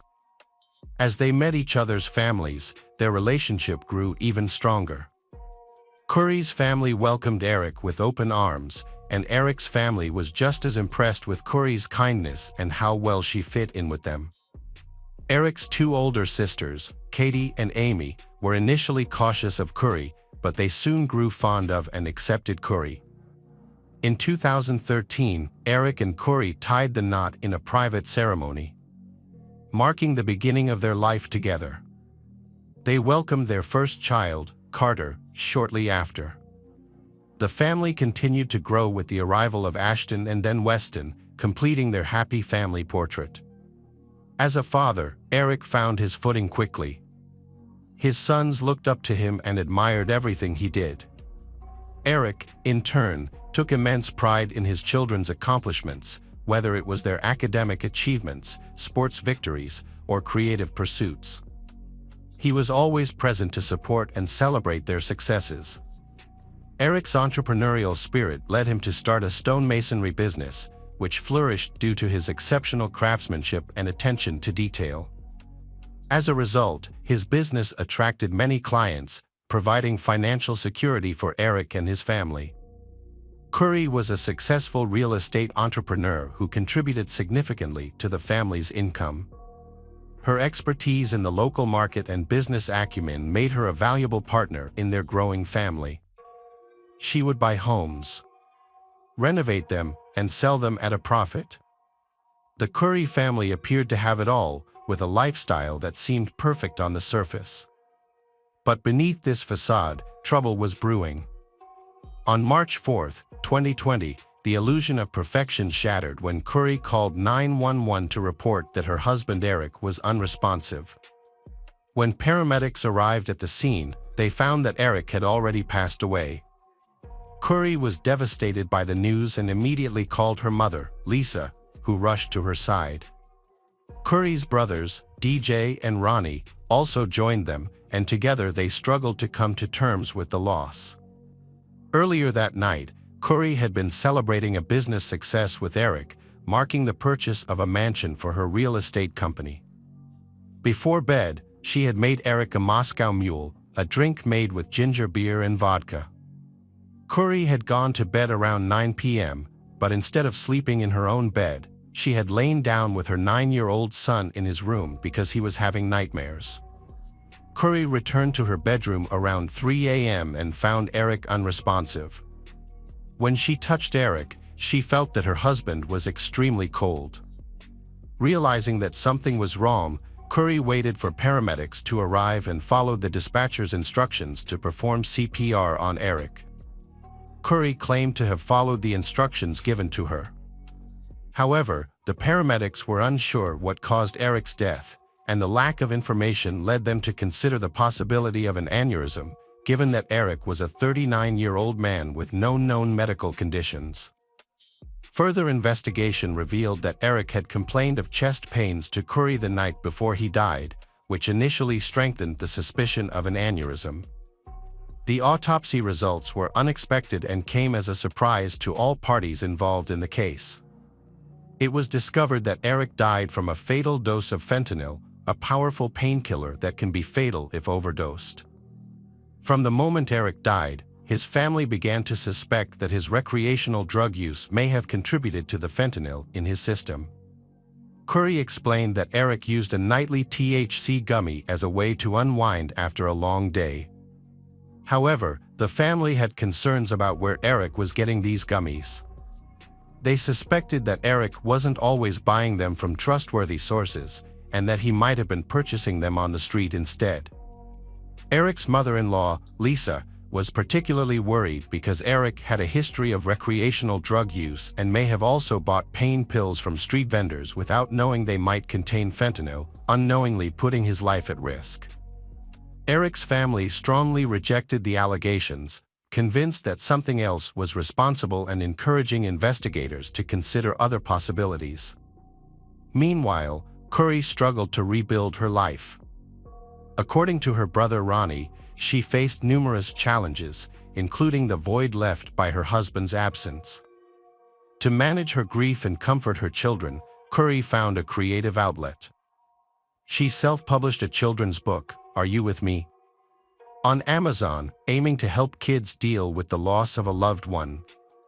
The book tells the story of a boy missing his deceased father through illustrations and storytelling, allowing Curry to channel her emotions into a positive project. Curry portrayed Eric as a constant, loving presence in her book, watching over their son. Her mother, Lisa, appreciated the book, saying it helped her family cope with their emotions and find some comfort. However, as detectives looked into Eric's death, they suspected foul play was involved. In a shocking twist, Curry was arrested and charged with her husband's murder on May 8, 2023, just weeks after she had publicly shared her grief and promoted her book on local Utah news stations. The community was stunned by the news, struggling to understand the sudden turn of events. Curry, who initially gained public sympathy for her efforts to help children cope with loss, has become embroiled in a devastating scandal. According to court documents, Curry allegedly killed her husband Eric by administering a lethal dose of a poison. Curry intentionally spiked Eric's drink, a Moscow Mule, with a fatal amount of fentanyl on the night of his death. However, Curry's lawyer disputes this, stating that no fentanyl was found on the glassware at their home. Curry denies any involvement in Eric's death, insisting she had no reason to harm him. Curry's mother, Lisa, has expressed shock and confusion over the allegations, maintaining that they was happy and had no issues that would have led Curry to kill Eric. During the investigation, detectives discovered that Curry and Eric's relationship was not as perfect as it appeared. They had their differences, and Curry, a stay-at-home mother, craved independence. She was also annoyed by Eric's frequent hunting trips. Lisa claimed that Eric was having an affair, but his family denied this. They sought counseling, but Eric's family said it was because he loved his sons and wanted to make the marriage work. Eric considered divorce and took steps to protect his assets, secretly setting up a trust with his sister Katie. During the investigation, 6 life insurance policies on Eric were found, totaling $3 million. 2 months prior to his death, Curry had also forged Eric's signature on another policy valued at $100,000. It was also discovered that Curry had been embezzling money from Eric's personal accounts and misusing funds from his business over several years. Curry's financial situation was reportedly dire, despite claims that her house-flipping business was thriving. In reality, the business was millions of dollars in debt. According to Eric's family representative, Curry urgently needed money.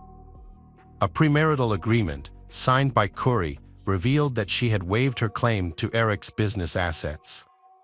However, if Eric were to die before her while they were still married, she would inherit the assets. Curry's lawyer denied the claims that her business was in debt. They explained that taking out lines of credit was a normal part of the house-flipping business, and that the debt would be paid off when the houses were sold. The lawyer also clarified that the large amount of debt mentioned by the spokesperson was simply a result of normal business transactions.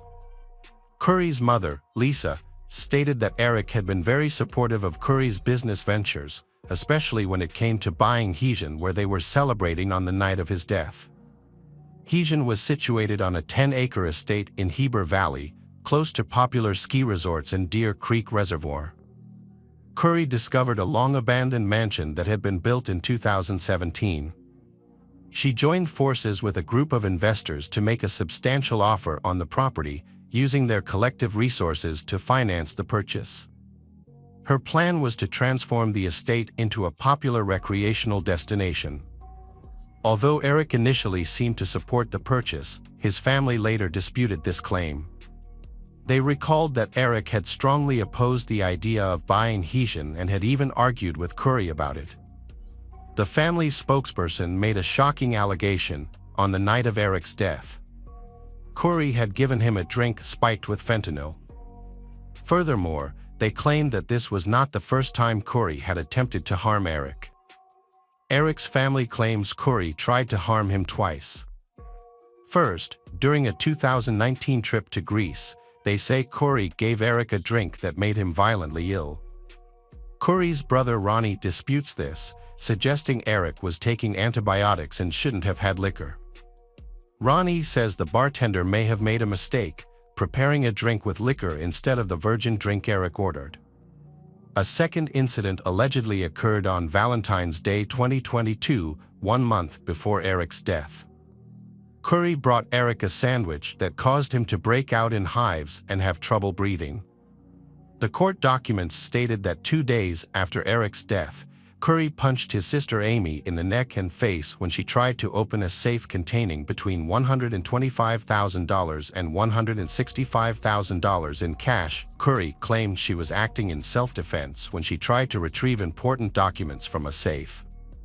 However, she was charged with assault a month after the incident and eventually pleaded no contest. In June 2023, Curry attended a bail hearing, which lasted 4 hours. During the hearing, prosecutors presented 3 witnesses and evidence to support their claim that Curry had poisoned her husband. A cell phone expert testified about Google searches found on Curry's phone, including inquiries about retrieving deleted text messages from an iPhone, whether the FBI could access deleted messages, and the lethal dose of fentanyl. However, Curry's attorney argued that these searches were conducted after her husband's death, as Curry sought information to defend herself against accusations of murder.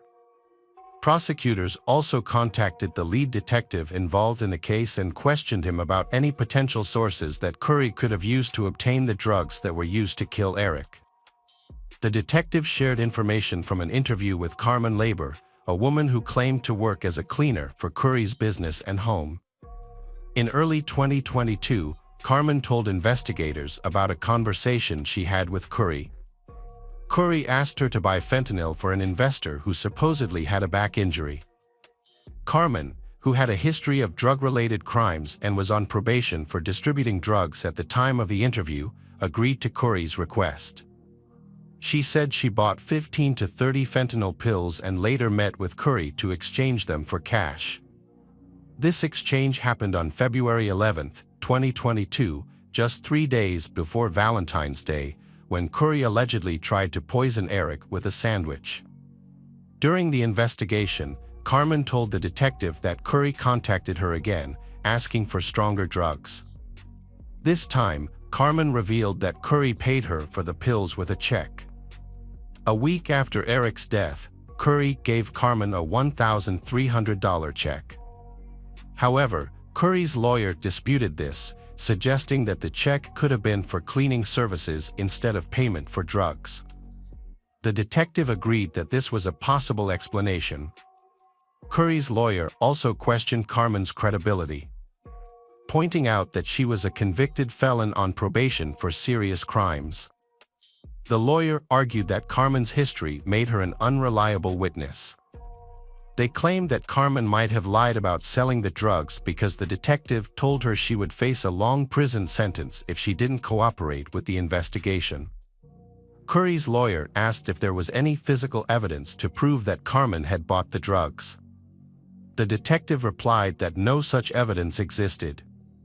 Specifically, no text messages were found where Curry directly asked Carmen for drugs. Additionally, no witnesses came forward to confirm that they saw Carmen and Curry exchanging drugs. Eric's sister pleaded with the judge at the bail hearing to keep Curry in custody, sharing the family's trauma and concerns about reliving the horrific circumstances of Eric's death if Corey was released on bail. The judge granted the request and denied Corey bail. However, Corey's family was upset by the decision and worried about her well-being in jail. They felt that her time in custody was affecting her physically and mentally. Corey experienced a health scare in jail after taking prescribed medication. She suffered a seizure and was rushed to the hospital. She claimed that jail officials had given her the wrong medication, leading to severe side effects. Thankfully, Corey recovered after receiving medical treatment. Jail officials found a handwritten letter in Corey's cell after she was hospitalized. The letter was never sent, but it was included in the court records and presented by prosecutors as evidence. They claimed it was written by Corey to her mother and showed her intentions and motivations. Prosecutors asked the court to limit Corey's contact with her mother and brothers in November 2023. The main reason was the letter found in Corey's cell, which prosecutors said was an attempt to influence witnesses. They alleged that in the letter, Corey gave her mother instructions on how her brother Ronnie should behave in court. Corey allegedly asked Ronnie to lie about Eric's behavior during a trip to Mexico.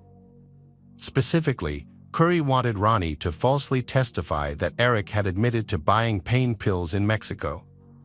Corey also told Ronnie to gather text messages from Eric that discussed his drug use. Corey stressed the importance of linking Eric's activities in Mexico to his alleged involvement with drugs. However, Corey claimed that the letter was not an attempt to tamper with a witness, but rather a work of fiction. A judge agreed, stating that the prosecution had failed to prove that Corey was attempting to interfere with the testimony.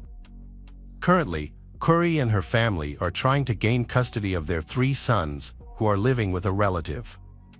Despite being in jail, Corey regularly talks to her children through video calls. Her family attends their public events, but is not allowed private visits with they. Corey faces severe penalties if found guilty of murdering her husband Eric by lacing his drink with fentanyl. She could receive a prison sentence ranging from 25 years to life imprisonment. Moreover, she is dealing with multiple civil lawsuits related to Eric's estate, including disputes over custody of their children. The outcome of these custody battles has significant financial implications, as control of the children grants control over Eric's estate, fueling tensions between Corey's and Eric's families. Corey's trial is expected to begin sometime in 2025. Welcome back, detectives. Let's dive into another horrible case. The case of Anna Rybkina. Anna Rybkina, a 27-year-old woman from Chelyabinsk, Russia, she was a bright and ambitious individual from a good family. Her outlook on life was optimistic, and she yearned for love. Anna dreamed of getting married, starting a family, and building a home. Those who knew her remembered her infectious sense of humor and delightful personality. However, in 2016, Anna's world was turned upside down when her high school sweetheart ended their relationship of 7 years. Despite her heartbreak, she was determined to find true love and live a happy, fulfilling life. Anna decided to try online dating and signed up for several websites. She quickly matched with a man named William Hargrove on a Russian dating site. William, a 26-year-old from Oregon. He showered her with kindness and compliments, making an effort to be present for her despite the distance between them. People who know William describe him as a charismatic and humorous person. As Anna and William's online relationship progressed, they spoke every day and became more serious over the course of a few months. They shared many common interests, and Anna and William got along very well. William was the sweetest, he kept sending her flowers. Soon, they started talking about meeting in person. The chemistry was already there over the cell phone. Anna and William decided to meet in person, taking their months-long relationship one step further. In December 2016, Anna booked a flight to visit William in Oregon. However, there was a mix-up. Anna had accidentally booked a ticket to Portland, Maine, instead of Portland, Oregon. By the time the mistake was discovered, Anna had already arrived in Maine. Determined to spend the Christmas holidays with William, Anna rebooked her flight and arrived in Oregon just in time. William was there to greet her at the airport. Over the next 10 days, they experienced the ultimate festive romance. William also introduced Anna to his friends. And they shared a magical New Year's Eve countdown together, sealing their connection with a romantic kiss at midnight. At the end of Anna's 10-day visit, William proposed to her with his grandmother's emerald ring, and she accepted. However, what Anna didn't know was that William was already involved with someone else, his landlord, Michelle Chavez. Michelle was a 33-year-old married woman with 2 kids, but that didn't stop her and William's romantic relationship, which had been going on for over a year. When Anna visited William, she met Michelle, who was introduced to her as William's landlord, unaware of the true nature of their relationship. Michelle seemed to be aware of William's intentions to propose to Anna, but she didn't reveal their secret, possibly because she believed William would never leave her. Anna had returned to Russia after getting engaged to William and posted a picture of her ring on Facebook. The post appeared on Michelle's homepage, revealing the shocking news. Michelle was not only angry that her boyfriend, William, was engaged to another woman, but Michelle had also planned to leave her husband for him. In fact, Michelle had already taken off her wedding ring and given it to William as a symbol of her commitment. What Michelle didn't know was that William had given Anna the same ring that Michelle had given him. When Michelle confronted William about the engagement, he downplayed the situation, claiming that Anna meant nothing to him and that he would break off the engagement. However, on March 1, 2017, Anna returned to Oregon, ready to start her new life with William, bringing her wedding dress and a suitcase with her. She had even quit her job, expecting to be with William forever. Michelle was unhappy about the situation. Anna's mother, Yelena, had previously expressed concerns about her daughter moving to a new country for a man she barely knew. Yelena thought Anna was moving too quickly, but Anna insisted she was in love and didn't see the need to wait. Yelena eventually gave her blessing. However, Michelle was furious when she realized Anna's visit was actually a permanent move. She asked William to find a new place to live, as she didn't want the engaged couple staying with her. William agreed and rented an apartment for himself and Anna. Despite this, William continued to secretly visit Michelle, reassuring her of his commitment to her and downplaying his relationship with Anna. Michelle grew increasingly worried about how serious Anna and William's relationship was becoming, so she decided to take action. She contacted Anna on Facebook and revealed everything that had been going on behind her back. Anna shared with William everything Michelle had told her, but he dismissed it as mere jealousy from an ex-girlfriend. Anna trusted William's explanation and decided to move forward with their wedding plans. They had set a date of March 23 to get married by the sea. Anna wore the wedding dress she had brought from Russia, but the officiant failed to arrive. After a long wait, they returned home. According to William, the officiant was ill, and Anna believed him. However, William had been clear about his feelings. He didn't love Anna and saw her as unimportant. Despite this, Anna refused to accept the reality of the situation. Michelle was exhausted with the situation. On April 15, she had reached her limit and told William he had to make a decision, her or Anna. Michelle made it clear that she wouldn't tolerate him leading a double life any longer. Michelle told William that if Anna wasn't out of the picture by Thursday, April 20th, she would take drastic action. When she said she would build a snowman, Michelle meant that she would harm or kill Anna and hide the body in a remote, cold location where it would never be found.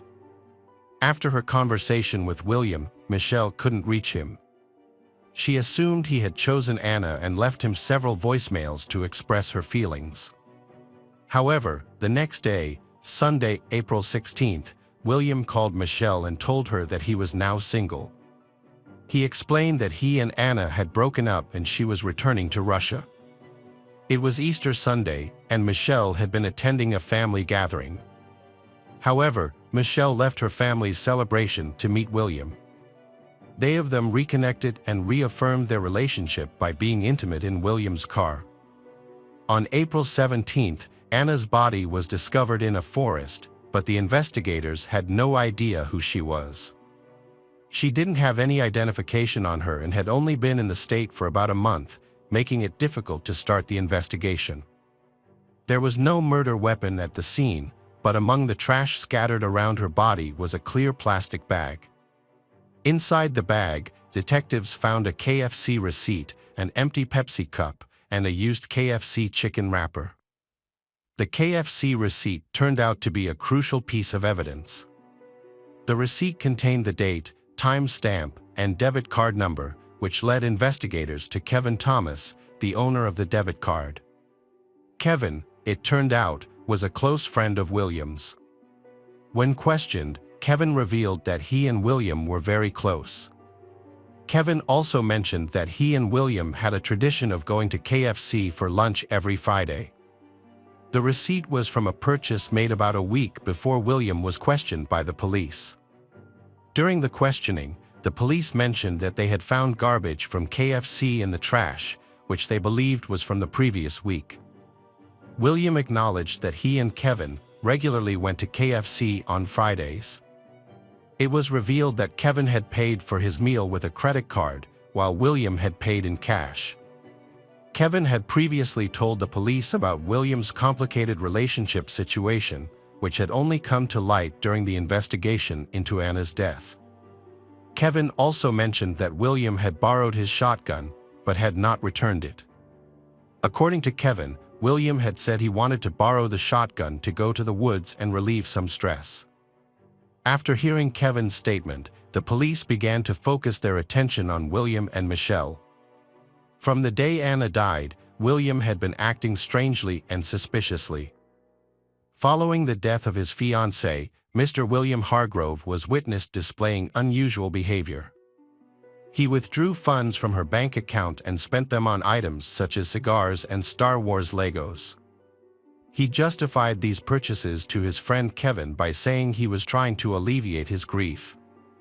However, this behavior was compounded and Mr. Hargrove began researching time travel, even going so far as to offer his soul in exchange for the opportunity to travel back in time. When asked why he wanted to travel back in time, Mr. Hargrove explained that he wanted to return to April 16th to prevent his friend from making a mistake. However, this claim appears dubious, as on the same date, Mr. Hargrove was recorded crying in the arms of a store employee, claiming his girlfriend had left him. This raises doubts about the sincerity of his claim, particularly as he had been living with Michelle, despite her not being his anymore. William was taken into custody by the police and questioned. Initially, they asked him about his whereabouts on April 16th. William stated that he had gone for a drive with Michelle. However, when questioned about his relationship with Anna, William claimed they were just acquaintances, having met while walking in downtown Corvallis. He told the police that they had gone on 2 dates, but he had made it clear to her that he wasn't interested in pursuing a romantic relationship. According to William, he last saw Anna in mid-March. He also mentioned that Anna had mistakenly posted about their engagement on Facebook, which caused tension with his actual partner, Michelle. The police then asked William about the trash found near the area where his acquaintance, Anna, was last seen. William admitted to littering, but claimed that he had disposed of his trash, including KFC waste and a trash can. Lieutenant Chris Duffett, one of the investigators who questioned William Hargrove, revealed that trash that implicated him had been found near Anna's body. Initially, William pretended to be shocked and distressed upon hearing this. However, his demeanor quickly changed and he requested a lawyer. Despite denying any involvement, William was arrested on April 19th, 2 days after the body of Anna Rybkina was discovered. Following William's arrest, Michelle was also brought in for questioning. When questioned about her whereabouts on April 16, Michelle provided a rehearsed alibi, stating that she and William spent the day driving together after he picked her up from her mother's house. However, her story changed later as she admitted to lying initially. She then claimed that William had planned to call and pick her up, but never followed through. During the interrogation, the police revealed shocking information to Michelle. Her boyfriend of a year and a half was now in custody for murder. Her initial reaction was surprisingly calm, but when the investigator pointed out her unusual reaction, Michelle's emotions finally surfaced. William was facing serious charges, including murder, identity theft, and 2 counts of theft. His trial began in October 2019, nearly a year after his indictment in June 2018. The prosecution was pushing for the maximum penalty, presenting a strong case against William with evidence and a clear motive. However, the defense argued that William was innocent and that Michelle, his scorned lover, was the real culprit. Evidence suggested that William had a motive to commit the crime, as he was being pressured by another lover to choose between Anna and Michelle. Additionally, records showed that William and Anna had driven together in the same car on the day of the murder. Furthermore, cell phone records placed William near the crime scene at 4:30 p.m. on the day of the murder, near Logging Road. The gun used to kill Anna was discovered in William's car, with only his fingerprints on it. William was using Anna's money to go shopping and pay his car insurance. He was even caught withdrawing cash from an ATM using her card. According to the prosecution, William had driven Anna to a secluded forest area, where he killed her with his shotgun in a deliberate and calculated manner. The motive, they argued, was that William had to choose between Anna and Michelle, and he chose to eliminate Anna. Michelle explained how she met William and the nature of their relationship. She was a late-night cab driver, and her husband was a university instructor. However, their marriage was loveless. One evening, she met William at the bar where he worked. She began a romantic relationship with him. Over time, they grew extremely close, and William even rented a room in her house to be nearer to her. Michelle and William had an open relationship. When Anna first appeared, Michelle was not worried. However, when Anna visited more often, Michelle felt threatened, especially when she saw her wedding ring on Anna's finger. Michelle forced William to choose between her or Anna, but she insisted that she had nothing to do with William's actions that hurt Anna. She stressed that she never intended for Anna to be hurt or worse, killed. Michelle addressed the defense's allegations against her. She explained that the "building a snowman" threat was a joke, albeit an extreme one. She admitted that her cell phone was found in the forest, but claimed that William had driven her there without her knowledge of his intentions. Finally, Michelle stated that William had given her Anna's cell phone the day before he was questioned by authorities, and she had kept it for him because he was her partner. After nearly a month of court appearances, the judge requested a verdict from the jury. Deliberations took under 3 hours, and ultimately, the defense was unable to link Michelle to Anna's death. Unlike William, Michelle had no forensic evidence tying her to the crime scene or the weapon. Multiple witnesses corroborated her alibi, confirming that she was at her mother's house celebrating Easter at the time of the incident. William pleaded not guilty, but due to overwhelming evidence, he was found guilty of all charges and sentenced to life in prison with the possibility of parole in 25 years. His lawyer indicated that they would file an appeal. Welcome back, detectives. Let's dive into another horrible case. The case of Chris Watts. Shanann and Chris Watts. The two met in 2012 and were both from North Carolina, with Shanann from Aberdeen and Chris from Spring Lake. They got married on November 3, 2012. Chris's parents, Cindy and Ronnie Watts, did not attend the wedding due to their strained relationship with Shanann. Cindy later explained that she didn't get along with Shanann and felt she treated her son poorly. After a year of marriage, Shanann and Chris made a significant decision to buy a new home in Frederick, Colorado. This move marked a new beginning for the couple as they started their life together in their new home. Shanann's lifelong dream of becoming a mother finally came true on December 17, 2013, with the birth of her daughter, Bella. 2 years later, on July 17, 2015, she welcomed her second daughter, Celeste. Those who knew Shanann described her as a kind and compassionate person who radiated love and positivity. She always strived to create the best life for herself and her family.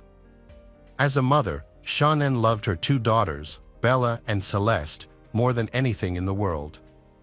Shanann was devoted to providing her children with the care and support they needed to thrive. Bella, the older of the two sisters, was a compassionate and caring child who naturally took on a protector role with her younger sister Celeste. From a young age, Bella showed a strong desire to look out for Celeste's well-being. Celeste, on the other hand, was a lively and energetic child who brought joy and laughter to everyone around her. Shanann was active on social media, using it to share videos that showcased her personality in daily life. Her friends and family enjoyed these videos, which often featured her husband Chris and their daughters. In her posts, Shanann frequently expressed her deep love and gratitude for Chris. While Shanann's loved ones admire their happy marriage, they also noticed that Chris tends to be reserved and not easily approachable. However, because Shanann clearly loves him, they respect his presence in Shanann's life. In June 2015, Shanann and Chris Watts faced severe financial difficulties and decided to file for bankruptcy. The couple struggled with a large mortgage, car payments, loans, and medical bills, in addition to a substantial amount of credit card debt. At the time, Chris worked at Anadarko Petroleum, while Shanann was employed at a hospital call center. A year later, in 2016, Shanann began a new career as a consultant for a multi-level marketing company called Lovell, where she sold a nutritional supplement called Thrive, which was delivered through a patch. Her colleagues say Shanann is passionate about her work, with one colleague describing her as having a charisma that makes everyone feel welcome and supported. Although Shanann was happy with her life with Chris and their two daughters, she had always dreamed of having a third child, a baby boy, to complete their family. Her wish was granted in spring 2018, when she discovered she was pregnant for the third time. Elated by the news, Shanann planned a surprise for Chris. She waited for him to return home on May 28. Chris walked into the room, not knowing the surprise that awaited him. When Shanann revealed that she was pregnant with a baby boy. After hearing the news, both Chris and Shanann were overwhelmed with joy. They decided to name their unborn child Nico. During the summer of 2018, while pregnant with Nico, Shanann visits her family in North Carolina. Chris stays behind in Colorado for work. While in North Carolina, Shanann takes her daughters to visit Chris's parents, Cindy and Ronnie. During the visit, Cindy offers Celeste a snack. Despite knowing that Celeste has a severe nut allergy, Cindy gives Celeste a snack containing peanuts. This incident upsets Shanann, who feels that Cindy has put Celeste's life in danger. Shanann was upset and sent a text message to Chris expressing her frustration. She told him he should call his dad and tell him how he felt about his mom putting their daughter's safety at risk that day. Shanann believed Chris's mom was trying to upset her by taking risks with their child's life. While Shanann was visiting family in North Carolina, she noticed a change in Chris's communication style. He stopped responding to her messages and calls, which left her confused. When she asked him about it, Chris said he was busier at work due to new employees and that everything was fine. Despite his reassurance, Chris's sudden lack of communication concerned Shanann.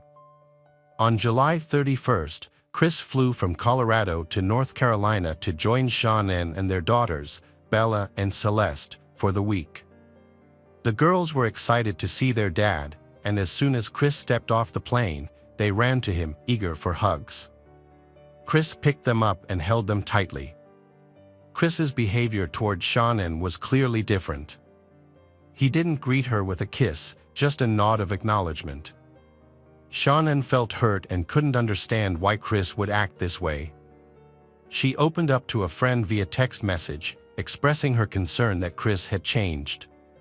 Shannon's texts were filled with sadness and confusion. She told her friend that Chris was ignoring her, and they were barely communicating, even when they were in the same room. Instead of talking face to face, they were exchanging messages on their phones. Shannon even sent a picture to her friend, showing her and Chris sitting on separate couches, facing away from each other. In her messages, Shannon revealed her suspicions that Chris might be having an affair. Shannon confided in her friend that Chris had told her he no longer believed they were compatible, which left her heartbroken. Desperate to save their family, she proposed that they seek couples counseling to work through their issues. She was willing to make concessions and put in the effort to repair their relationship. However, Chris refused to consider counseling. Shannon soon realized that Chris was not willing to meet her halfway or make any compromises.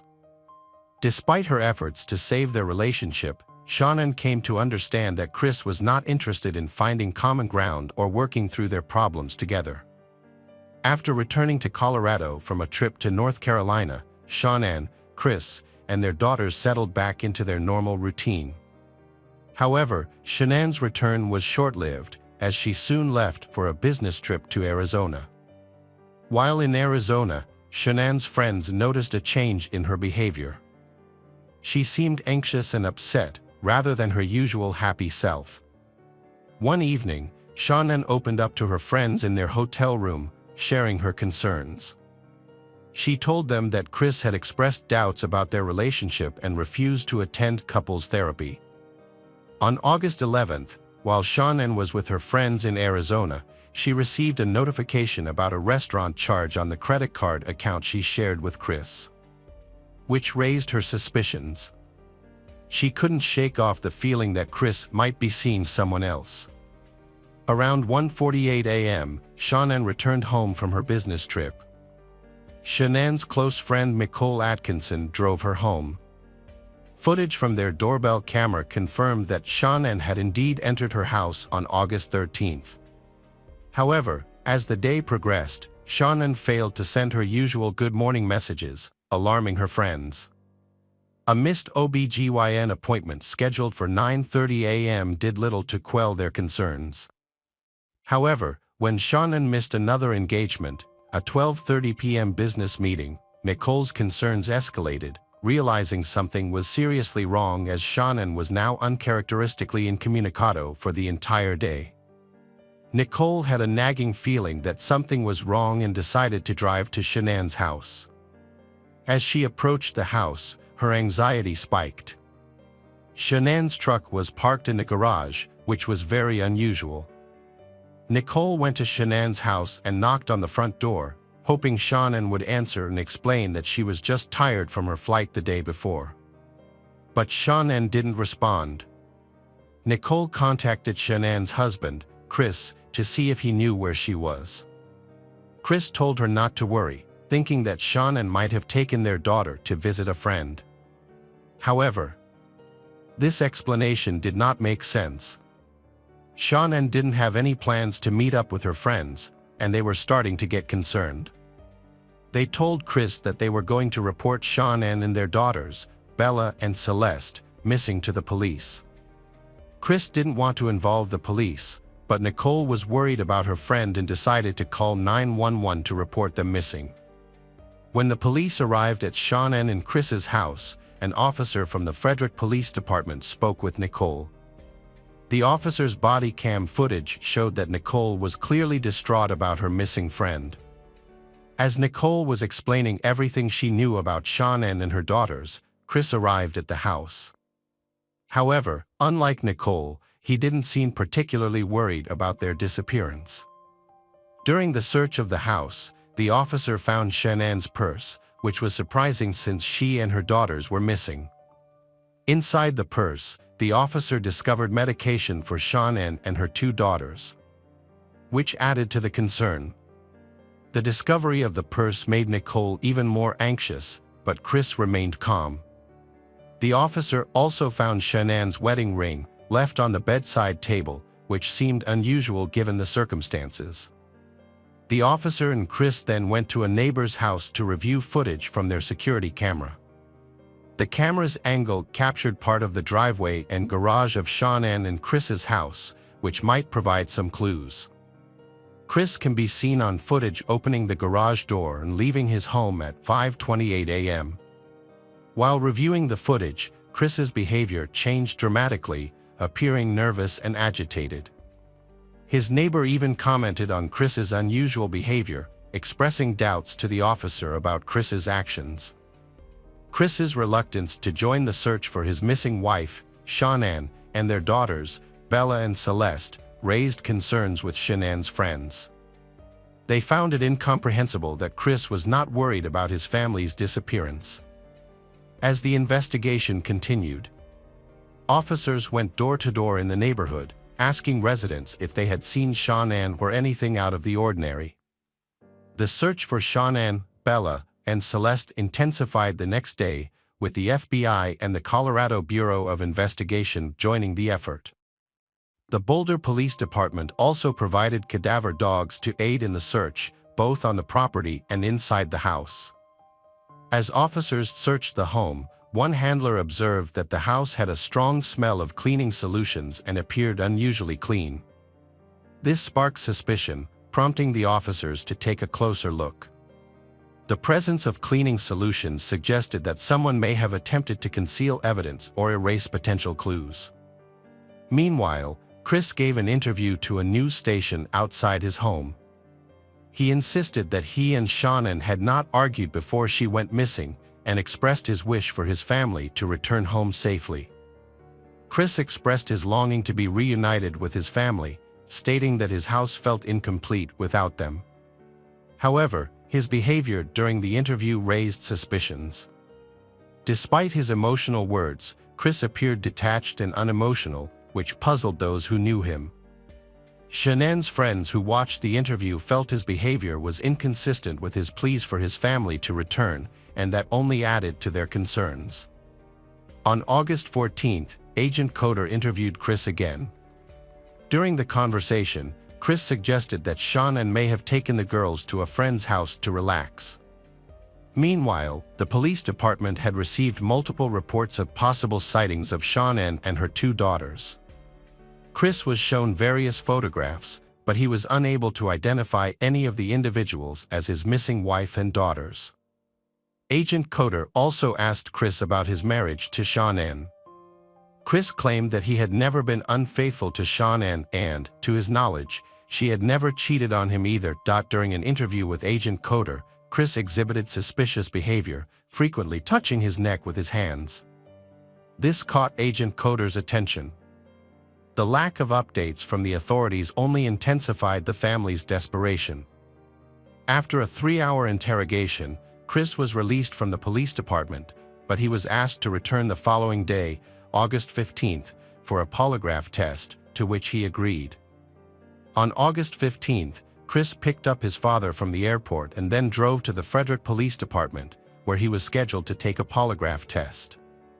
The test was administered by Tammy Lee, a polygraph expert from the Colorado Bureau of Investigation.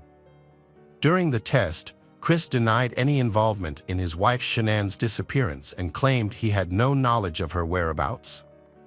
However, his test results showed a score of -8, which was significantly lower than the -4 score needed to pass. This outcome led detectives to believe that Chris was responsible for the deaths of his wife and daughters. Tammy Lee, the polygraph expert, confronted Chris about his failed test results.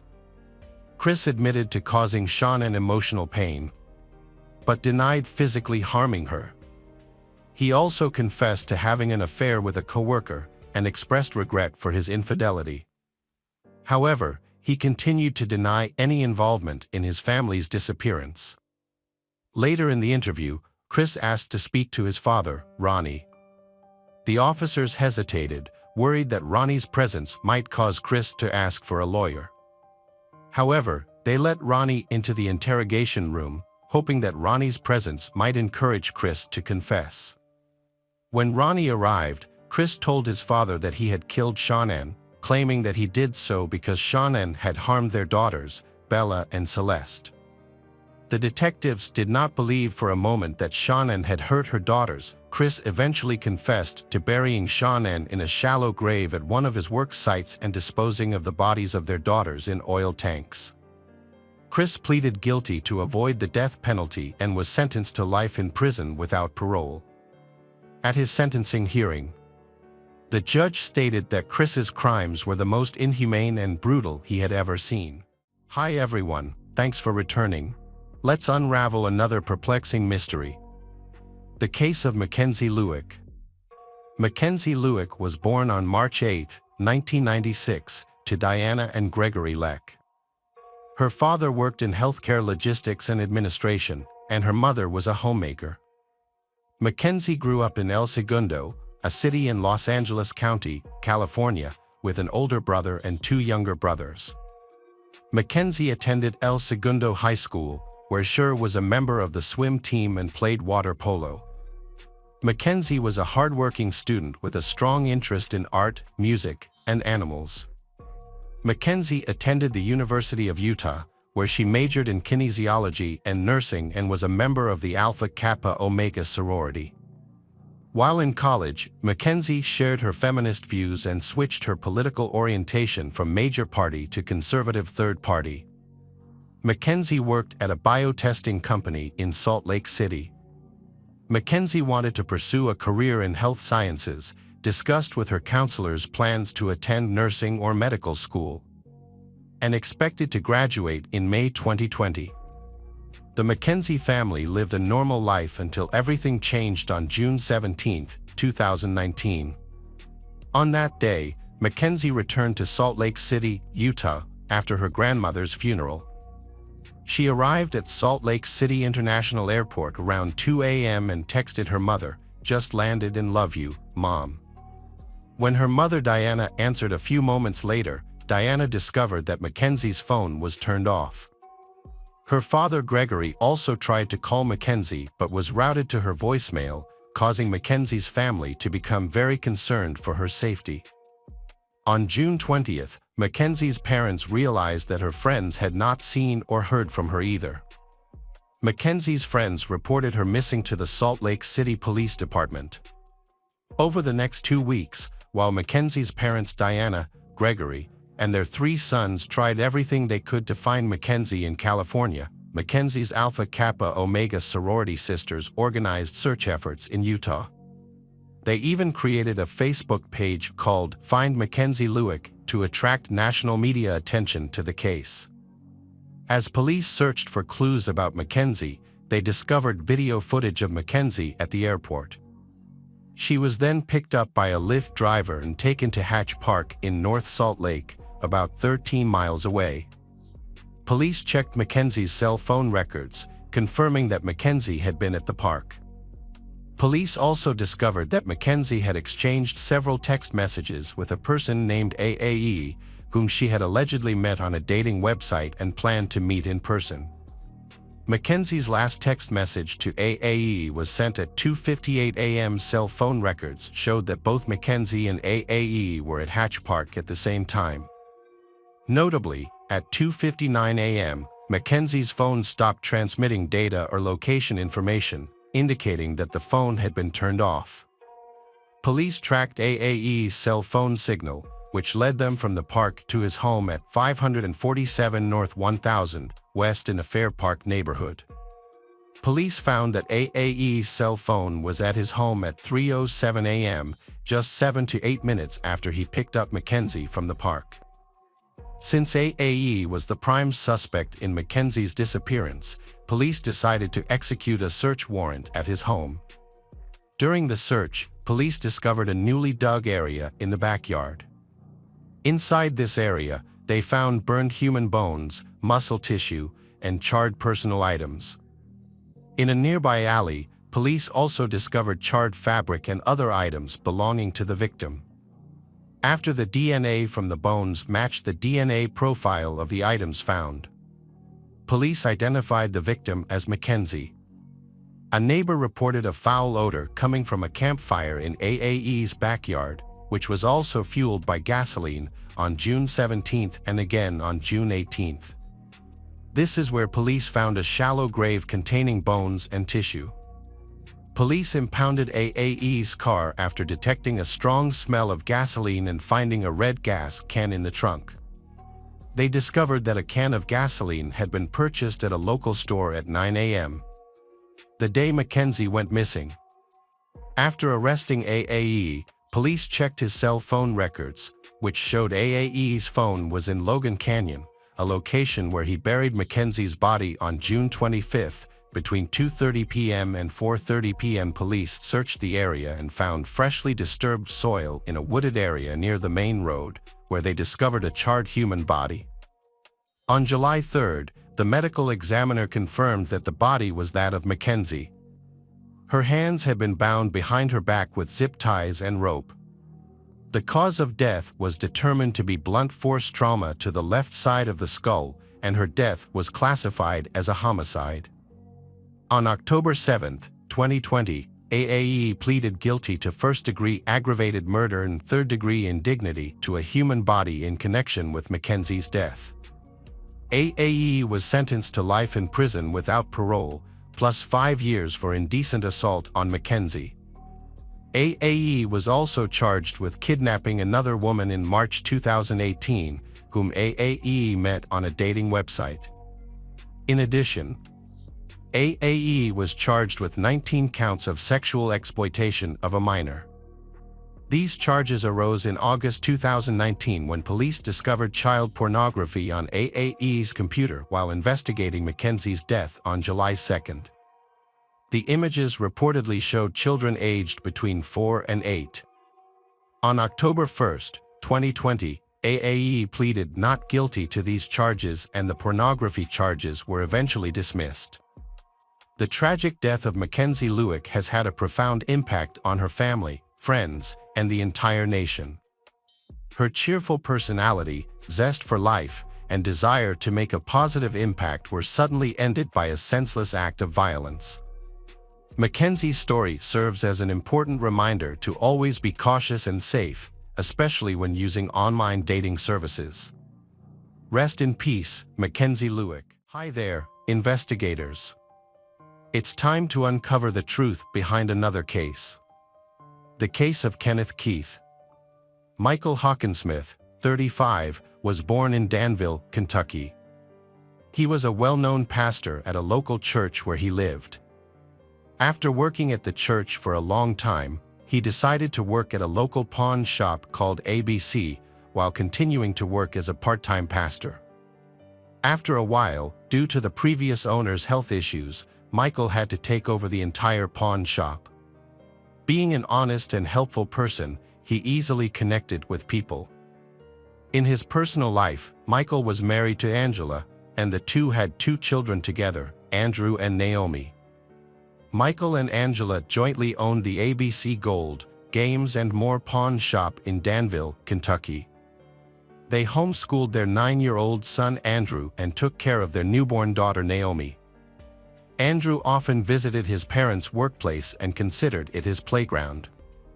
However, on the morning of September 20, 2013, the Hawkinsmiths went to the ABC store. The morning went as planned. Dan Smith, a regular at the pawn shop, made a scheduled visit. Smith, known as the Gold Man, was known for buying and selling gold between pawn shops across the state. About 15 minutes after opening, as Michael and Smith were making their transactions, a bearded man entered the store and ordered everyone to get on the ground, followed by horrific events. Andrew, who was at the ABC store at the time, after being instructed by his mother, Angela, to hide, noticed the tense situation and quickly called the police to report the situation. 6 minutes after the alarm call, the police arrived at the scene of the murder. When they entered the building, they found a large trail of blood that led them to Michael Hawkinsmith. They then found his wife, Angela, 38, and another victim, Dan Smith, 60, a broker, on the other side of the counter. All three victims had suffered serious injuries from gunshot wounds to the head and torso. Police later found Andrew, 9, and Naomi, 14 months, hiding in a closet. Andrew and Naomi had been through unimaginable horror and were orphaned, having lost both their parents. When examining the crime scene, police found 14 spent shell casings and 3 intact bullets, along with a briefcase belonging to Dan Smith. Remarkably, the victim's personal belongings and all the cash in the cash register were untouched, suggesting that robbery was not the motive. The case was complicated by the lack of surveillance cameras at the pawn shop. Therefore, police had to search for potential witnesses. An employee of Rainbow Cleaners, a nearby dry cleaner, provided vital information when he described a vehicle that had been parked near the building that morning. The vehicle was a silver pickup truck driven by a large man with a bushy beard. While one team of investigators searched the area, another team had to notify the victims' closest relatives of the tragedy. Michael's parents were devastated by the news. However, they also felt blessed to know that their grandchildren, Andrew and Naomi, had survived. The tragic news reached the daughter of the third victim, Dan Smith. Dan Smith was involved in the purchase of precious metals and was well versed in the specifics of his job, which made it easy for him to find common ground with different people. His business involved handling large amounts of cash, sometimes in the hundreds of thousands of dollars. This led police to suspect that Dan Smith may have been the criminal's primary target. Through surveillance, police discovered that before going to the ABC Gold Games and More pawn shop, Dan Smith had gone to the Lawson Jewelry Store in Harrodsburg, 10 miles northeast of Danville. Inside the jewelry store, investigators found a surveillance camera mounted on the far wall that was monitoring every customer who entered and exited the store. Their goal was to determine if anyone was following Dan Smith. At 8:16 a.m., Dan Smith entered the store, and there were no other customers in the building at the time. Dan Smith was carrying a briefcase identical to the one later found at the ABC Gold Games and More pawn shop. After greeting the woman behind the counter with a smile, he walked toward the back of the store. Moments later, Dan Smith reappeared in the footage, exiting the back of the store, chatting briefly with an elderly woman who had just entered, and then leaving immediately. Footage from the exterior camera did not show anything suspicious. The police could do nothing but monitor the man, unaware that he would soon be at the center of a tragic event. Meanwhile, Andrew Hawkinsmith was brought to the police station to testify. Andrew told the story of how he was at the pawn shop with his parents when Dan Smith came in with a bag full of money. While Michael and Dan were talking, a stranger walked in and demanded the bag of money immediately. According to Andrew, Dan Smith immediately gave the stranger his bag of money. Andrew said that his father asked the man to stop, but the man also shot his father with a handgun similar to the one Andrew often played with. After that, his mother instructed him to take his younger sister, Naomi, to the back of the store and hide in the closet. Andrew picked up his sister and hid. At that moment, the criminal pointed the gun at Angela. The 9-year-old boy thought the reason the stranger did this might be because of the money. The boy described the stranger as a very tall man with a fake-looking blonde beard, which matched the description given by a witness from Rainbow Cleaners. In investigating the case, police thoroughly investigated the business run by the Hawkinsmith family. They discovered that the ABC Gold Games and More pawn shop had a different owner, Steve Devine.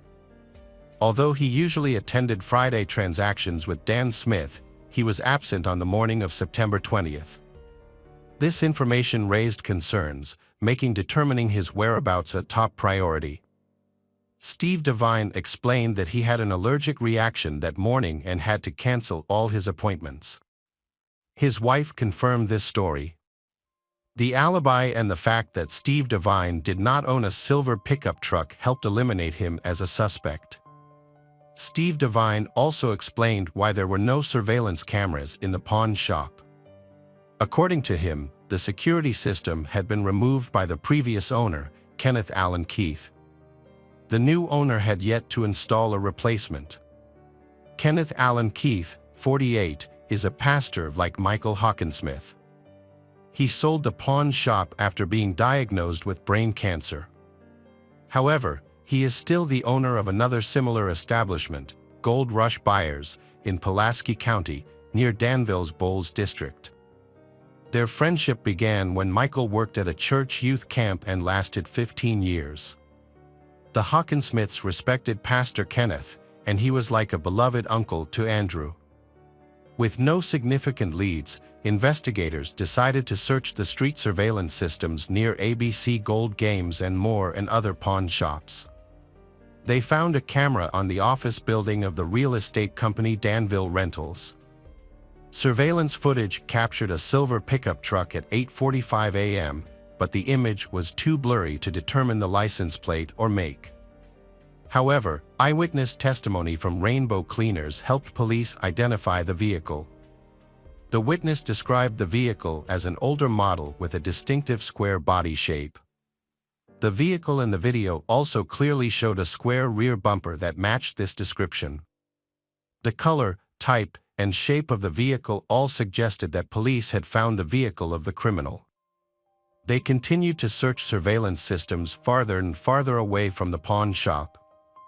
Finally, at 8:17 a.m., cameras at the local Ephraim McDowell Hospital captured the same vehicle. Investigators were able to determine that it was a silver Dodge pickup truck. Dan Smith's family was also devastated by the loss of their loved one. Despite their grief, they attended the funeral and held back their anger. In search of more clues, the Danville police asked the public to come forward with any information about the crime or the vehicle involved. On September 24th, the police received a call from Tracy Hurl, a pastor in Warren, Michigan. He claimed to be a friend of Kenneth Keith and said that in their last conversation, they had discussed the Danville murders. At that point, Kenneth seemed to have changed. Pastor Kenneth Allen informed Tracy that on that particular day, he was driving to Danville to pick up medication for his wife. Kenneth also expressed guilt over what had happened, as he had given Michael Hawkinsmith the opportunity to become the owner of his former business. It turned out Kenneth's relationship with the Hawkinsmith family was not what people thought. Tracy recounted that in a conversation with Kenneth said that Michael was a fraud and that Michael had done everything to take over the business from him. These statements aroused suspicion, leading to Kenneth being named a suspect. To verify Kenneth's alibi, investigators decided to review surveillance footage from the Good Neighbor Pharmacy, where Kenneth said he had purchased medication for his wife at 9:24 a.m. According to the surveillance footage, a man entered the pharmacy. It was Kenneth. But just a few minutes earlier, the man was not wearing a green jacket or a beard, which were easily identifiable features of an attacker. However, this did not rule out the possibility that Kenneth was involved in the attack. There was a 6-minute gap between Andrew Hawkinsmith's call to the police and Kenneth's arrival at the pharmacy. The police decided to check whether it was possible to travel from the crime scene to the Good Neighbor Pharmacy in such a short time. They found that the trip took about 5 minutes, so Kenneth could have committed the murder, quickly gotten in the car, and gone to the pharmacy to establish a solid alibi. In addition, the main clue was that Kenneth had an unregistered 2008 Dodge pickup truck, silver in color. However, all the evidence found was circumstantial and not enough to make an arrest. So the investigators asked Tracy Hurl to participate in a series of fake phone calls aimed at Kenneth.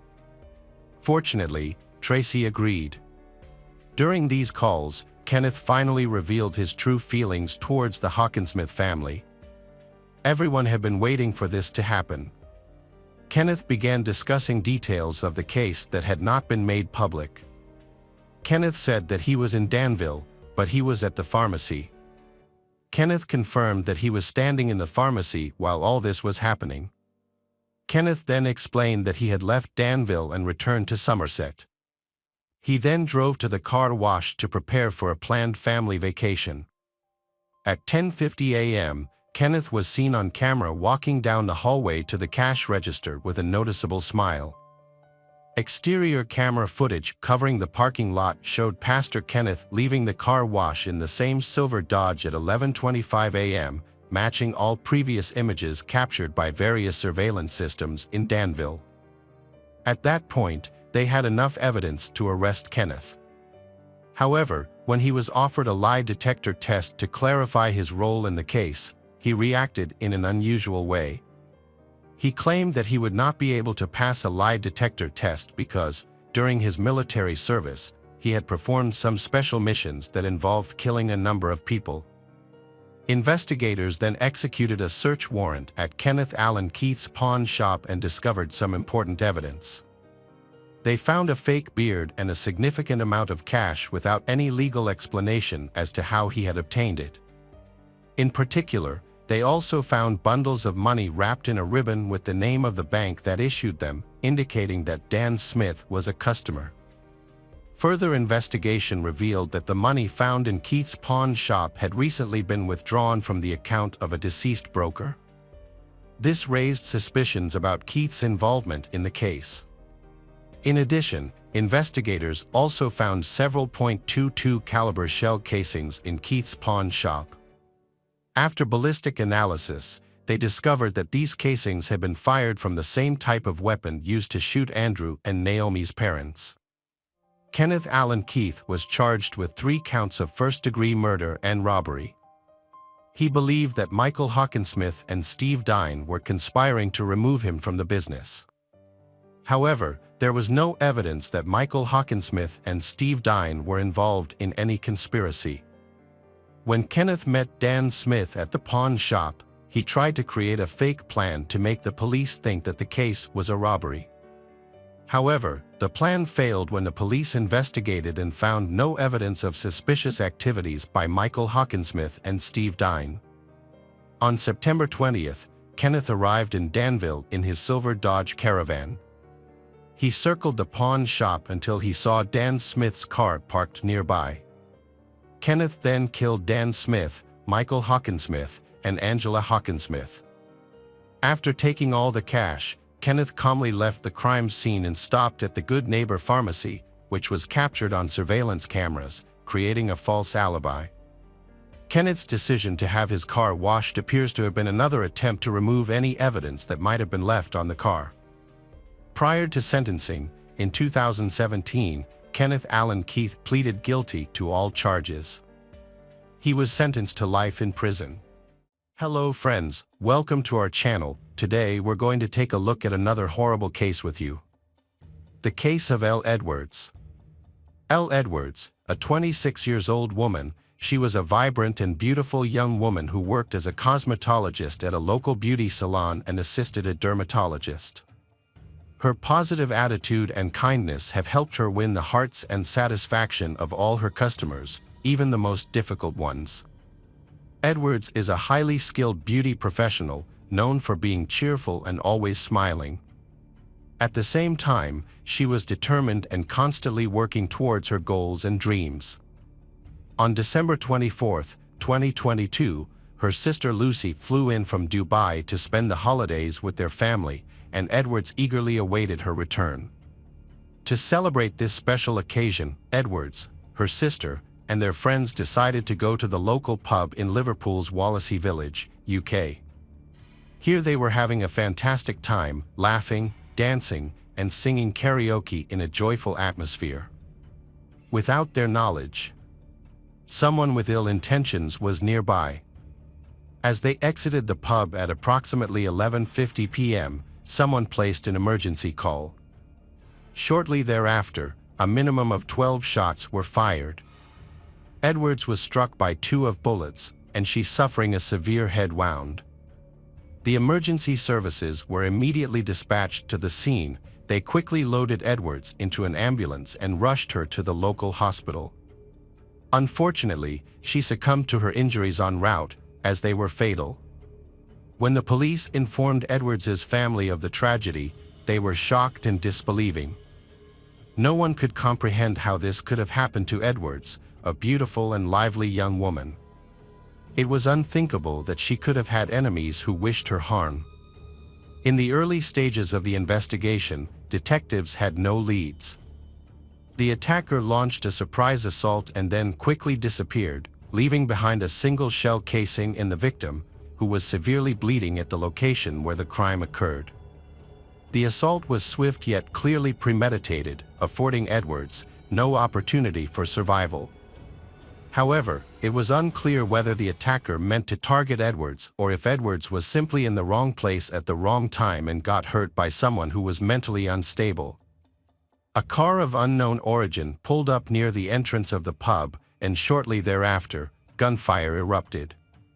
Apart from the fatality, 4 other men sustained gunshot wounds of varying degrees. All of the victims were young adults, aged between 22 and 33. Police initially believed Edwards may have been a random victim of the attack. It was known that criminal gangs operated in the area and the shooting might have been a confrontation between gang members. However, this was just speculation that needed to be confirmed or ruled out during the investigation. To learn more, the detectives looked into Edwards's background. Like the witnesses, Edwards's relatives had no idea who would want she dead. The detectives planned to speak with more witnesses and those who had been shot at by the unknown criminal. They also asked the pub owner for security footage. The investigation involves conducting interviews with numerous individuals and thoroughly reviewing extensive video footage. Multiple police officers were working on the case. It was necessary to answer several difficult questions following the attack. The large number of victims raised concerns about whether the attack was a spontaneous act of aggression or a targeted assault. To investigate, all witnesses were interviewed, and authorities began analyzing mobile communications data, which proved to be a time-consuming task. The media was alerted to aid in the investigation. Law enforcement officers appealed to the public for assistance, urging anyone with valuable information to come forward and visit the police station. Specifically, they were looking for any video recordings that might have been taken by eyewitnesses, which could potentially show the car used by the perpetrator. To encourage people to share any relevant information, the police held a meeting with local residents. It was assumed that someone might have witnessed the attack or have information about the perpetrator. To encourage people to come forward, community leaders reassured residents that they should not be intimidated by the criminals or the local feuding clans. The police visited residents door to door to gather information and provide support. Specially trained officers worked with Edwards's family to provide emotional support during this difficult time. Through their efforts, it was discovered that the perpetrator had left the pub parking lot in a dark-colored car. Although witness accounts were limited due to the darkness, the vehicle was most likely a dark Mercedes. Later, outdoor surveillance cameras confirmed the events. The killer drove into the parking lot, but didn't immediately open fire. Instead, he observed the pub visitors for some time from his car, which was positioned to give him a clear view of the entrance and most of what was happening inside. He seemed to be waiting for the most convenient moment to attack. After a few minutes, when Edwards got out, the killer quickly got out of the car, fired 12 shots in a row, then immediately got back in and drove away.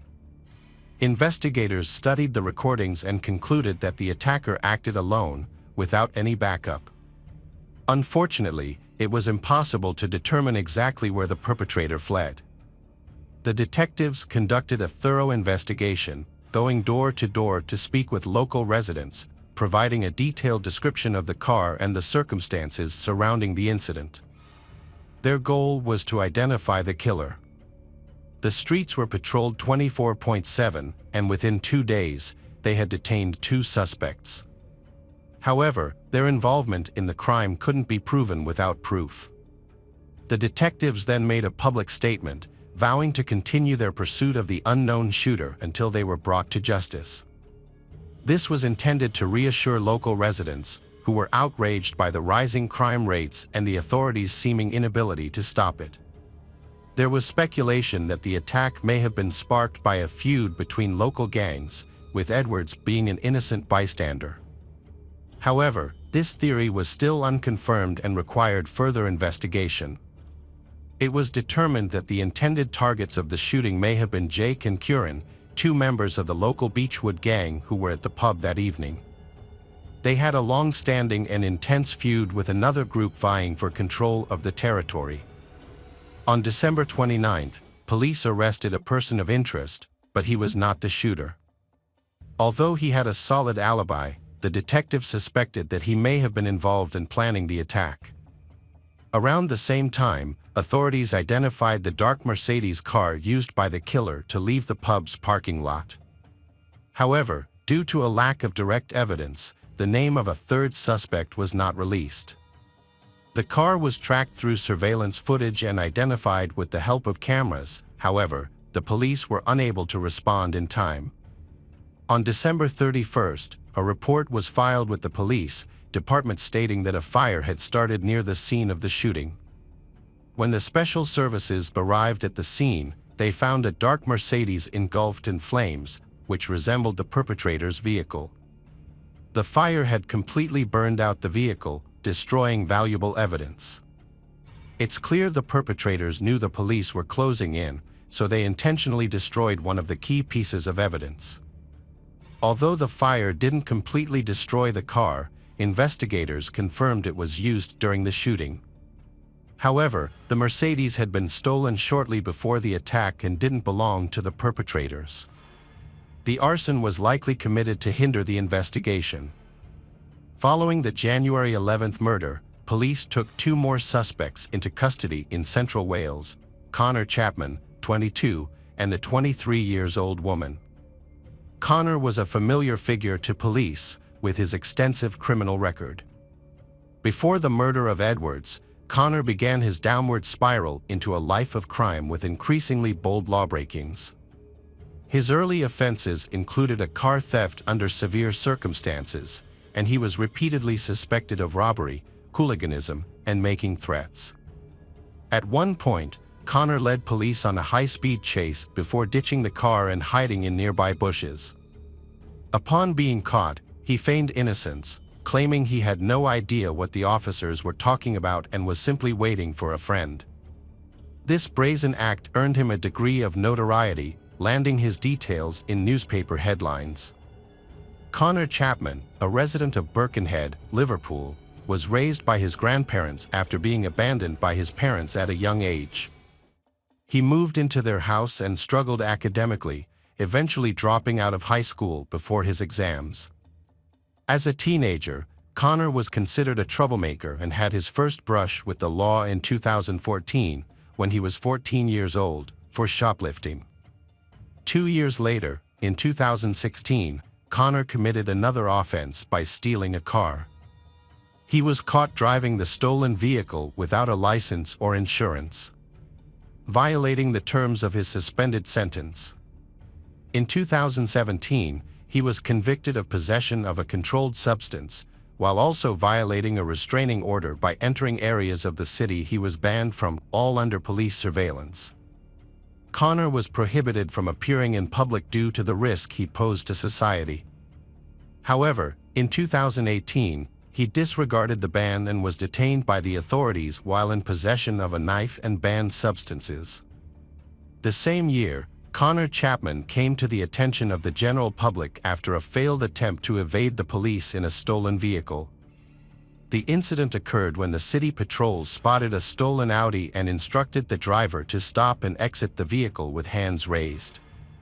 However, 18-year-old Connor refused to comply, leading to a pursuit.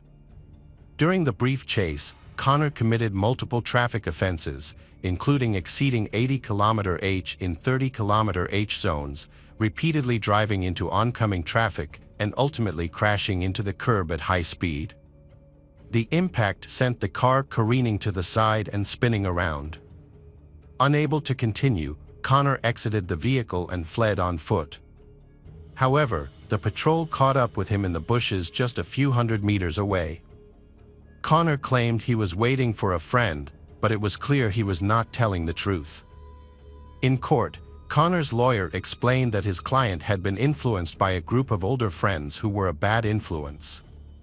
The court decided not to punish Connor and released him. It was discovered that he had attention deficit disorder, along with several other conditions, which were diagnosed by a private specialist. Connor in question was sentenced to up to 8 months in prison due to numerous traffic violations and reckless behavior. Additionally, he was banned from driving after his release. By the time he reached adulthood, he had accumulated 14 convictions for 30 separate offenses, demonstrating a clear pattern of disregard for the law and social norms. It is clear that he has no intention of reforming and constantly refuses to conform to the rules and norms of society. Although his behavior was recognized as potentially hazardous, there were no sufficient legal grounds to isolate him from the community, primarily because his actions had not yet resulted in serious harm to anyone. The public expressed anger and frustration with the authorities for not taking action against Connor Chapman, a man with multiple convictions. Despite his numerous run-ins with the law, he continued to commit crimes, putting innocent lives at risk. In January 2020, he was sentenced to 10 months in prison for possession of a cold weapon and substances in a public place. The police publicly warned the community about him, and after serving his sentence, he was wanted for at least 5 more crimes. When caught, Connor boasted about spending more time in prison than out, seemingly proud of his record. By 20, he had accumulated 19 sentences for 43 crimes.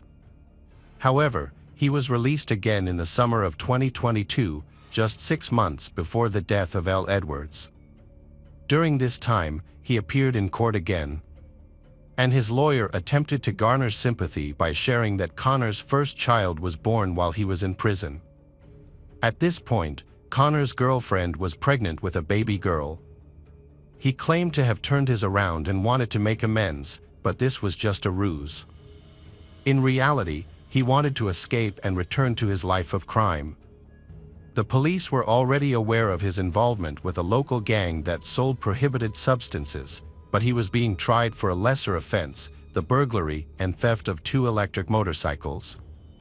On December 24th, a violent altercation erupted between 2 rival gangs in Beechwood Estates, near the wooden church. The gangs were fighting over territory, but failed to reach an agreement. Seeking revenge, a young gangster armed himself with a submachine gun and waited 3 hours to track down his targets, Kieran and Jake Duffy, who were at the Moke pub.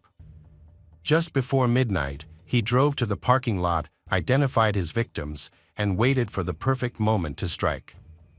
Then he exited the car and fired 12 bullets into the building. Duffy was seriously injured, but he survived despite the life-threatening attack. However, L. Edwards was not as fortunate. She was hit by 2 bullets in the head.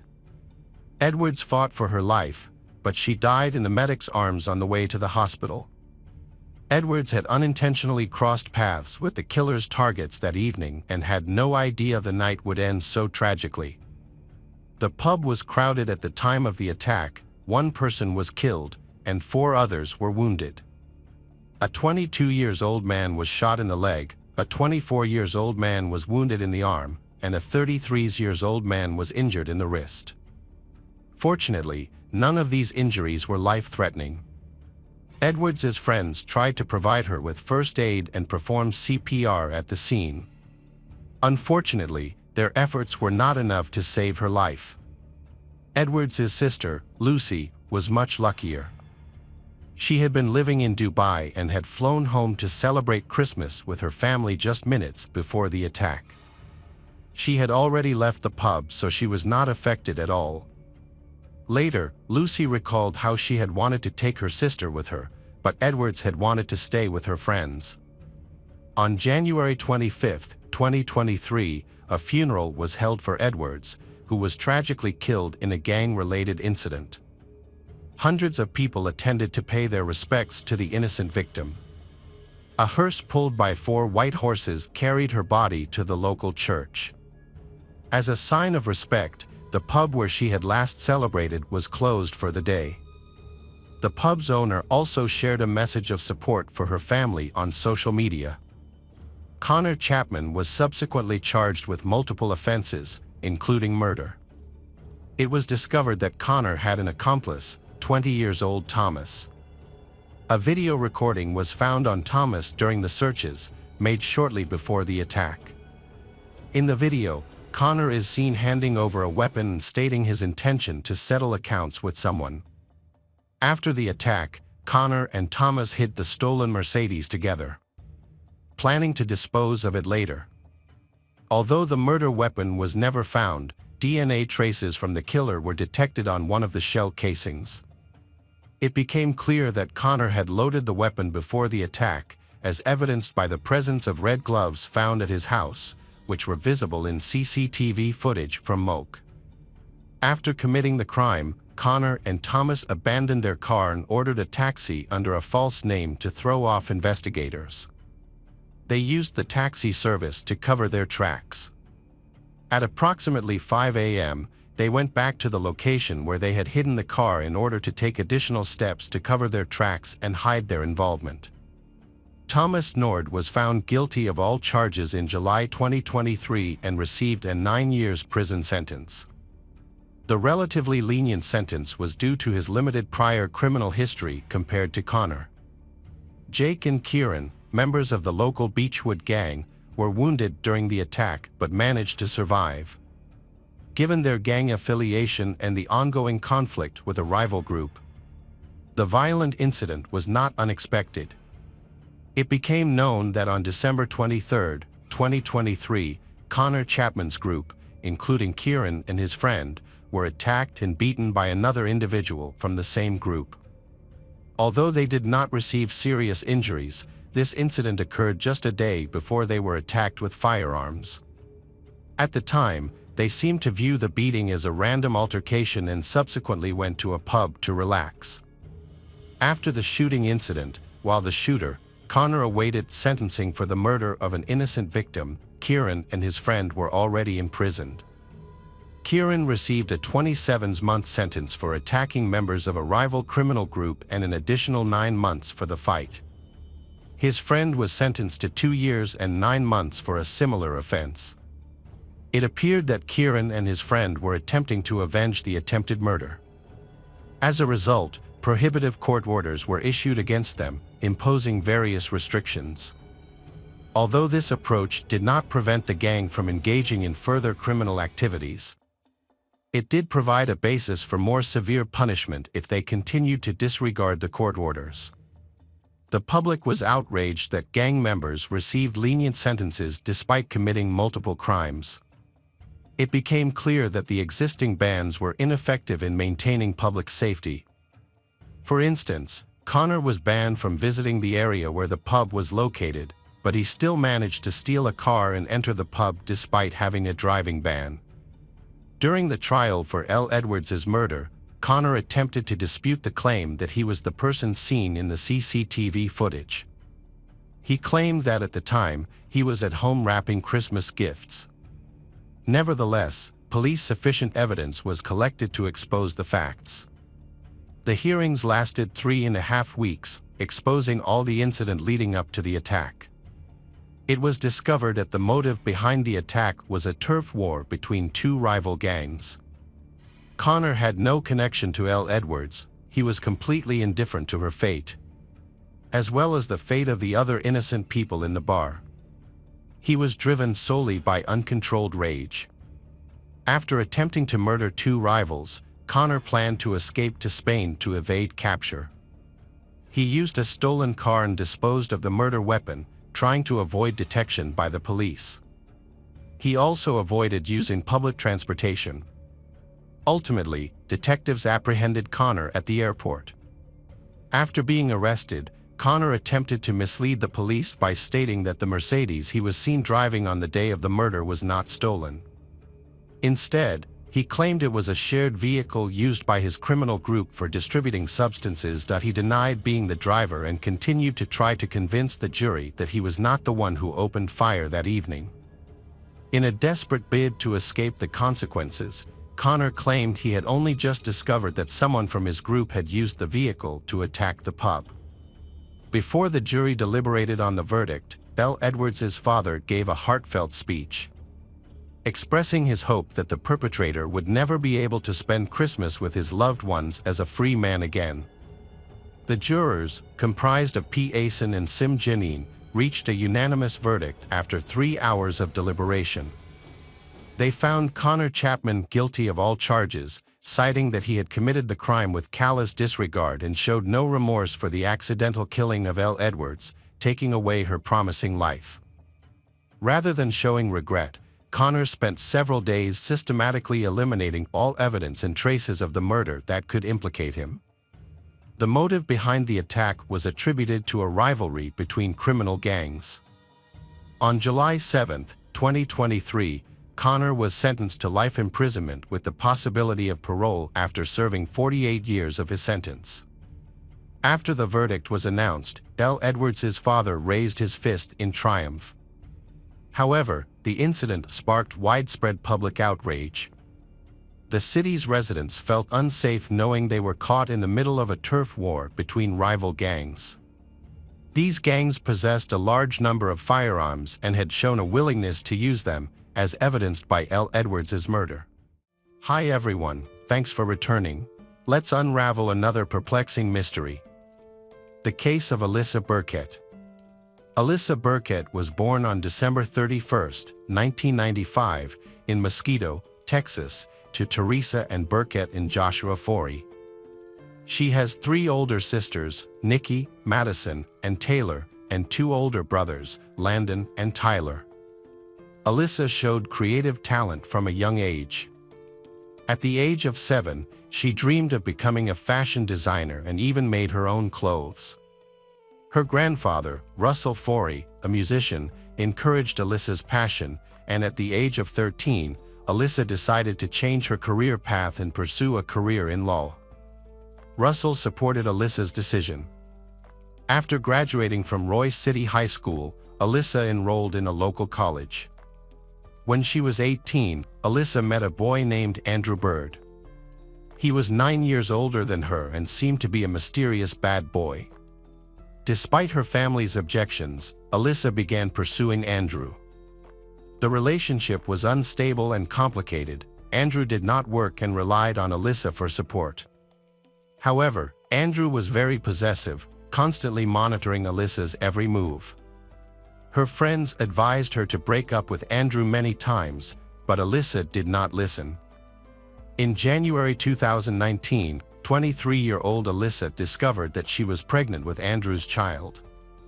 This unexpected pregnancy took Alyssa by surprise and forced her to rethink her future plans. Alyssa suspected that Andrew would not be a good father in the future, so Alyssa decided to break up with Andrew and raise her daughter on her own.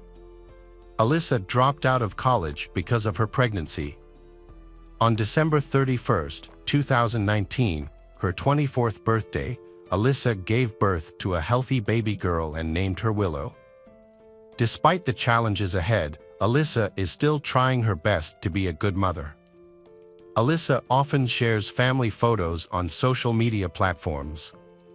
People close to Alyssa describe her as outspoken, energetic, kind, and has a bright smile.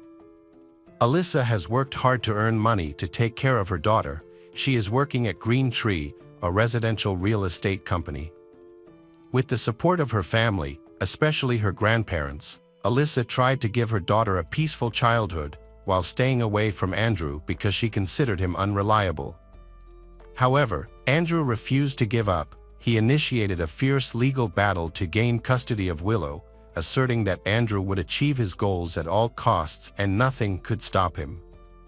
In April 2020, just 4 months after Willow was born, a woman named Holly Elkins, 22, appeared in Andrew's life. Holly Elkins quickly moved in with Andrew and began planning their life together. Holly Elkins saw Alyssa as a rival and sought to eliminate her from Andrew's life. Alyssa considered herself the best mother for Willow.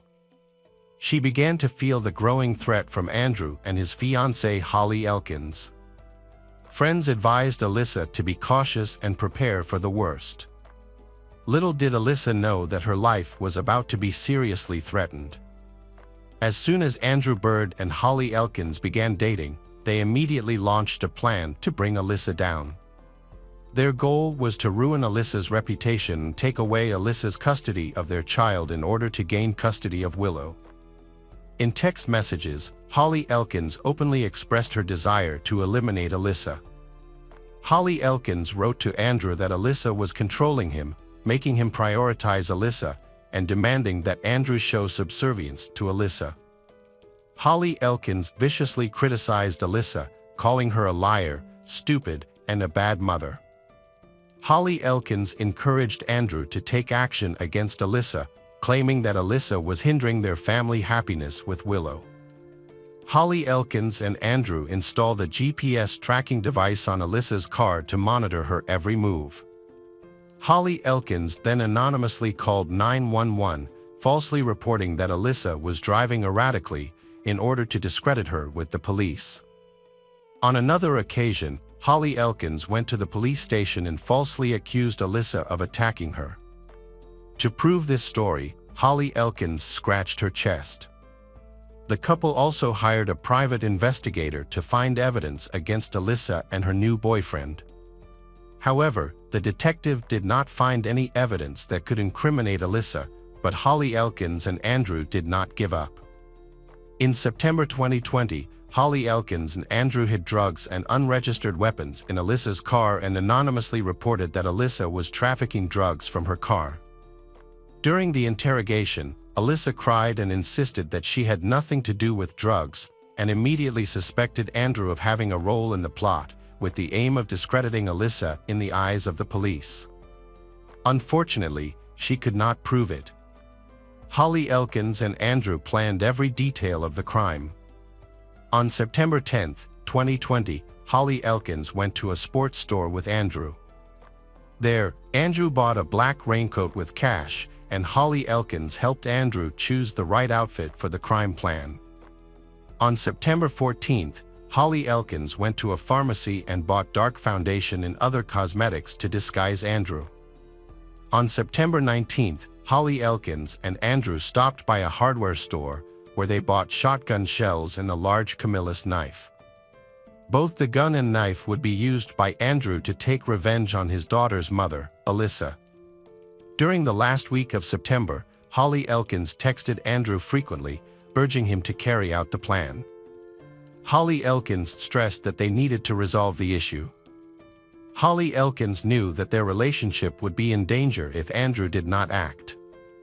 Upon receiving the text messages, Andrew put his plan into action. The search history on Andrew's phone showed that he had begun researching how to remove gunpowder residue from his hands after shooting, indicating that Andrew did not want to leave any traces. 6 days before the attack, Alyssa and Andrew purchased a used black Ford Expedition. Andrew told the seller that he would use the car to supervise a school project. On the morning of October 2nd, Andrew disguised himself as another man. Andrew wore a black raincoat and parked his Ford Expedition SUV near Alyssa's home. Through text messages provided by Holly Elkins, Andrew learned Alyssa's daily routine and determined where Andrew could find Alyssa. On the morning of October 2nd, 2020, Alyssa dropped off her 1-year-old daughter, Willow, at her grandmother's house while she was on her way to work at Green Tree Home Management in Carrollton, as she did every day. Alyssa parked her car in front of the office around 9 a.m. and was about to enter the house when a black SUV sped toward her car. Andrew, dressed in a black hoodie, wearing a mask and holding a handgun, attacked Alyssa. She had no chance to react before he approached her and shot her in the head through the window. Alyssa dropped to the steering wheel, her face and hair covered in blood. Despite her serious injuries, Alyssa still had enough strength to open the car door and tried to crawl toward the office door. Alyssa was trying to call for help, but her body was weak and covered in blood. Despite the critical situation, Alyssa showed incredible willpower in her final moments. Andrew quickly returned when he saw movement. He pulled a large hunting knife from his coat and attacked Alyssa, who was on the ground. Andrew grabbed Alyssa's hair and brutally stabbed her multiple times in the neck, chest, and abdomen, totaling at least 13 wounds. Alyssa died on the spot from these severe injuries. When Alyssa's co-workers ran out to the parking lot after hearing her screams, they found Alyssa lying in a pool of blood with her throat slit. They attempted to revive Alyssa using CPR but were unsuccessful. By this time, Andrew had escaped in his black SUV, leaving the bloody weapon at the scene. Witnesses described the attacker as a tall, muscular man dressed all in black with a mask or hood. Many people mistook him for an African American at the time of the attack. According to Holly Elkins, she was at home with Andrew's daughter, Willow, giving her an alibi. Holly Elkins later told police that Andrew was believed to be with her the entire time. The brutal murder, which happened so brazenly in a public place, shocked the people of Carrollton. They were puzzled about the motive for this dangerous crime. However, Alyssa's loved ones and friends immediately suspected Andrew Bird. They knew about the ongoing dispute between Alyssa and Andrew over the custody of their child. Alyssa's mother, holding back tears, reported her suspicions about Andrew to the police. She shared with the police about Andrew's threats and harassment of Alyssa, as well as the long legal battle for custody of her granddaughter. According to her, Andrew had repeatedly stated that Alyssa would not be allowed to raise their daughter Willow. The investigation into Alyssa Burkett's murder was launched. At first, Alyssa's colleagues provided details about the attacker's appearance. This man, despite wearing a mask, was tall, muscular, appeared to be muscular, and some even thought he was African American. The testimony of Alyssa's loved ones made her ex-boyfriend, Andrew Bird, the main subject of the investigation. Alyssa's new boyfriend also said that Andrew had given them detailed addresses, even though no one had told Andrew. Based on this information, police began tracking Andrew's location in Raleigh. Not long after, they saw Andrew, along with his daughter Willow, packing up to leave for an extended period of time. When Andrew got into the car, the police stopped and searched the unmarked car. During the search, they found men's boots cut into pieces and soaked in drugs. Police discovered items related to camouflage makeup, napkins with makeup on them. When police searched Andrew's home, they found a lot of evidence. They discovered the pin for a GPS tracking device that Andrew had attached to Alyssa and her new boyfriend's car. Police also found an automatic silencer for a handgun and a cache of weapons. And police also found the phone that Andrew used when he called the police to report the discovery of drugs in Alyssa's car. Police confiscated 3 of Andrew's phones. When police checked the search history of one of those cell phones, they found questions about how to disassemble a gun barrel on his hand. This suggests that Andrew was trying to cover his tracks. Police found an abandoned black Ford Expedition SUV on the outskirts of town. When they examined the cabin, forensic experts found Alyssa's blood and fake beard hairs with Andrew's DNA. The dealer confirmed that Andrew had bought the car and paid in cash. Forensic tests showed that Alyssa's fatal bullet was fired from a .45 caliber handgun found in the car. Andrew's fingerprints were also found on the handle of the hunting knife. Additionally, Andrew's handwriting appeared on GPS devices and in calls to police. It appears that the prosecution has assembled evidence of Andrew Bird's guilt. However, the complaint also seeks to hold his co-defendant, Holly Elkins, accountable. Email exchanges between Andrew and Holly Elkins revealed Holly Elkins' role in planning and inciting the crime. The investigation spanned several months, during which time the prosecution assembled strong evidence tying Andrew and Holly Elkins to the brutal death of Alyssa Burkett. In June 2022, the Alyssa Burkett murder trial began, nearly 2 years after the tragedy.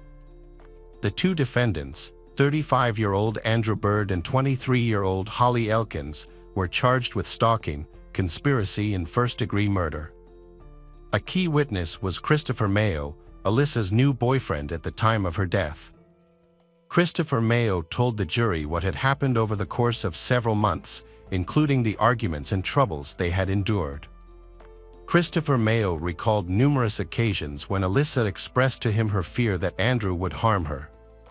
Christopher Mayo witnessed Andrew's frequent threats over the phone, along with lies that damaged Alyssa's reputation with social services and the police. In addition, Christopher Mayo believed that the person directly directing all of the above actions was Holly Elkins. Alyssa's co-workers and friends shared her grief.